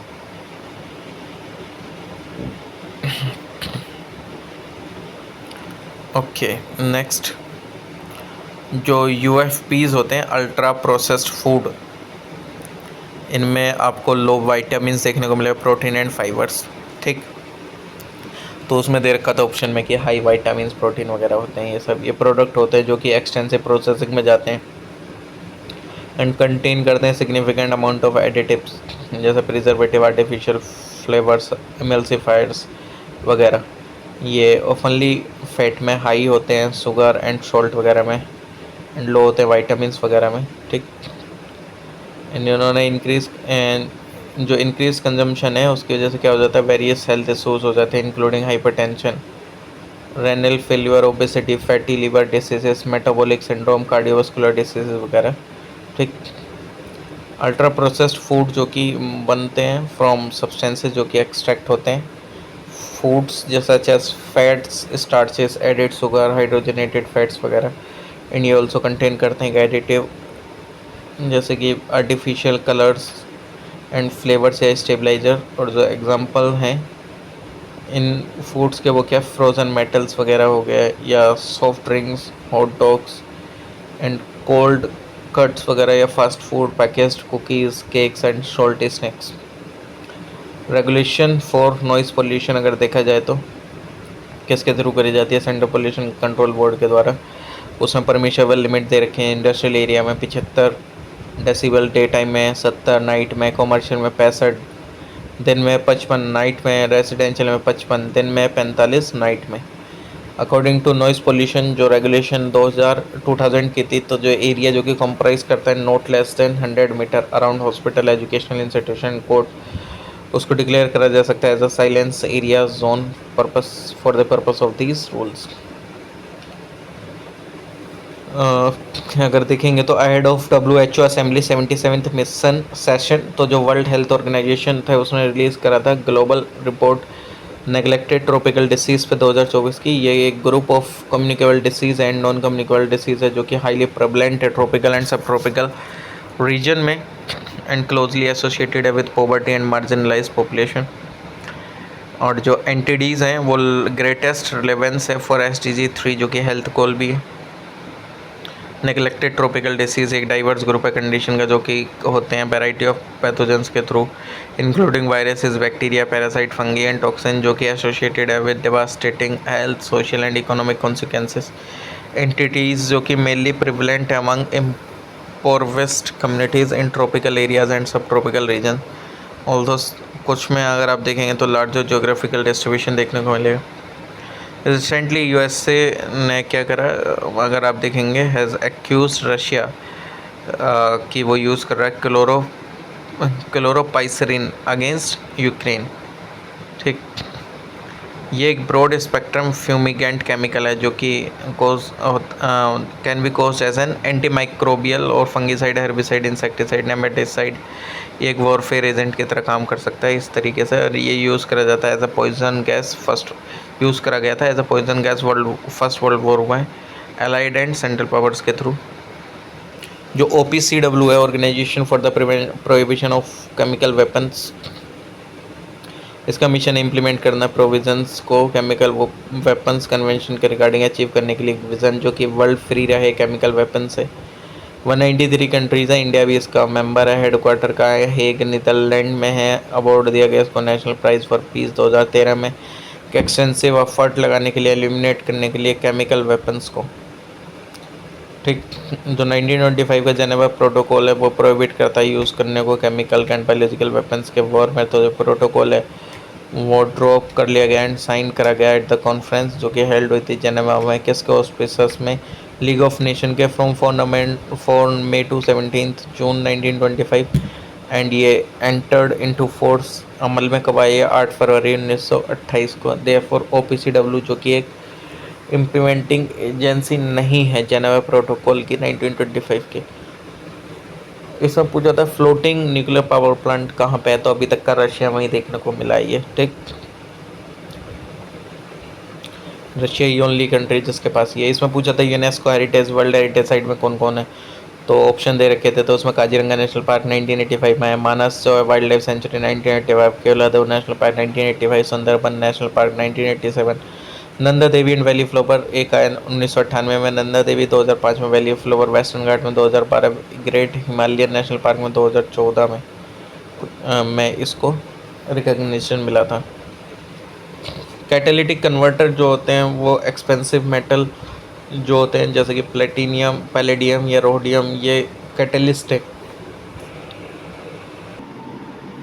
ठीक है, कैटलिस्ट है, ये फिट होते हैं ऑटोमोबाइल में रिड्यूस करने के लिए एमिशन, ठीक है, पॉइजनस गैसेस का। और एज पर द एग्जॉस्ट पासेस तो थ्रू द कैटेलिटिक कन्वर्टर, तो जो अनबर्न्ड हाइड्रोकार्बन है वो कन्वर्ट होता है फिर कार्बन डाइऑक्साइड में, वाटर में जो कार्बन मोनोऑक्साइड है, जो नाइट्रिक ऑक्साइड है वो चेंज होती है फिर कार्बन डाइऑक्साइड में, जो नाइट्रोजन गैस में रेस्पेक्टिवली। और जो मोटर व्हीकल एक्यूब्ड होता है विद कैटेलिटिक कन्वर्टर वो यूज़ करता है, should use unleaded petrol because lead जो है इन द पेट्रोल वो इनएक्टिवेट कर देती है कैटलिस्ट को। जो कंसेप्ट है सस्टेनेबल डेवलपमेंट का वो एम्फेसाइज करा गया UNCD के द्वारा, जो कि डिफाइन करता है डेवलपमेंट जो कि मीट करता है नीड को प्रेजेंट जनरेशन के बिना कॉम्प्रोमाइज़ करके एबिलिटी को फ्यूचर जनरेशन की, ठीक, to meet their own demands. तो इकोनॉमिक डेवलपमेंट फोकस करता है इम्प्रूव करने में इकोनॉमिक वेलबींग के, social development, social equity inclusion पे, एनवायरमेंटल प्रोटेक्शन, एनवायरनमेंट वगैरह के कंजर्वेशन वगैरह, पॉलिटिकल स्टेबिलिटी जो कि एक अगर देखा जाए तो इम्पोर्टेंट है governance and overall society wellbeing के लिए, बट ये ट्रेडिशनली कंसिडर नहीं करा गया है प्राइमरी पिलर सस्टेनेबल डेवलपमेंट का। डायोक्सिन एंड जो फ्यूरन है अगर देखा जाए तो ये एंटर कर जाते हैं आपकी बॉडी में ब्रीथिंग के through and contaminated air, drinking contaminated water के थ्रू एंड ईटिंग करके कंटेमिनेटेड फूड को। तो अबाउट 90% जो एक्सपोजर है टू डायोक्सिन फ्यूरेंस वो किससे आता है, from eating contaminated food. Dioxin जो कि एंड जो फ्यूरेंस है वो बिल्डअप होते हैं in the fatty tissue of animals and ये रिलीज होते हैं during the thermal treatment of waste, electric and electronic equipment. Next है कि जो मिक्सिंग होती है डिफरेंट टाइप ऑफ सब्सटेंसेस के सॉइल में जो कि अफेक्ट करते हैं इसके नेचुरल क्वालिटीज़ को, एंड इससे क्या होता है, रिडक्शन होता है उसकी फर्टिलिटी में, तो इसको हम सॉइल पोल्यूशन बोलते हैं। जो कुछ एनवायरमेंटलिस्ट हैं उन्होंने डिफाइन करा सॉइल पोल्यूशन को as buildup of toxic chemical compound जैसे सॉल्ट, पैथोजन और रेडियोएक्टिव मटेरियल इन सॉइल, जो कि अफेक्ट करता है प्लांट को एंड एनिमल लाइफ को एडवर्सली। जो पोल्यूटेड सॉइल है वो ओपनली क्या करती है, कंटेन करती है वैरायटी ऑफ जर्म्स, डिसीज, और जो कुछ डिसीजेज हैं वो है anthrax, typhoid, leptospirosis, bacillary dysentery, cholera वगैरह। और जो बिग अमाउंट ऑफ सॉइल है वो लॉस्ट हो जाती है due to soil erosion, storms, over grazing and deforestation की वजह से। और ये जो लॉस है सॉइल का, इसी को हम ऑफनली बोलते हैं नेगेटिव सॉइल पोल्यूशन। सोर्सेज क्या है सॉइल पोल्यूशन के? डोमेस्टिक सोर्स है सॉइल पोल्यूशन के, ठीक, जैसे फूड लेफ्ट ओवर, पीलिंग हो जाता है फ्रूट्स वगैरह का, वेजिटेबल वगैरह ये सब। म्यूनसिपल सोर्सेज हैं, एग्रीकल्चर सोर्सेज है, माइनिंग, वेस्टेज वगैरह, ठीक। वर्ल्ड हेल्थ ऑर्गेनाइजेशन ने ग्रांट करा एक प्री क्वालिफिकेशन टू टैक 003, जो कि एक न्यू डेंगू वैक्सीन है जो कि डेवलप करेगी टेकेडा के द्वारा, जो कि एक फार्मास्यूटिकल कंपनी बेस्ड है कहाँ, जापान में। चलिए नेक्स्ट, जो एम्बिट है रूल्स का, जो कि एक्सपेंड करे गए हैं, including vaccination camps, blood donation camps, surgical camps और any other health care activity.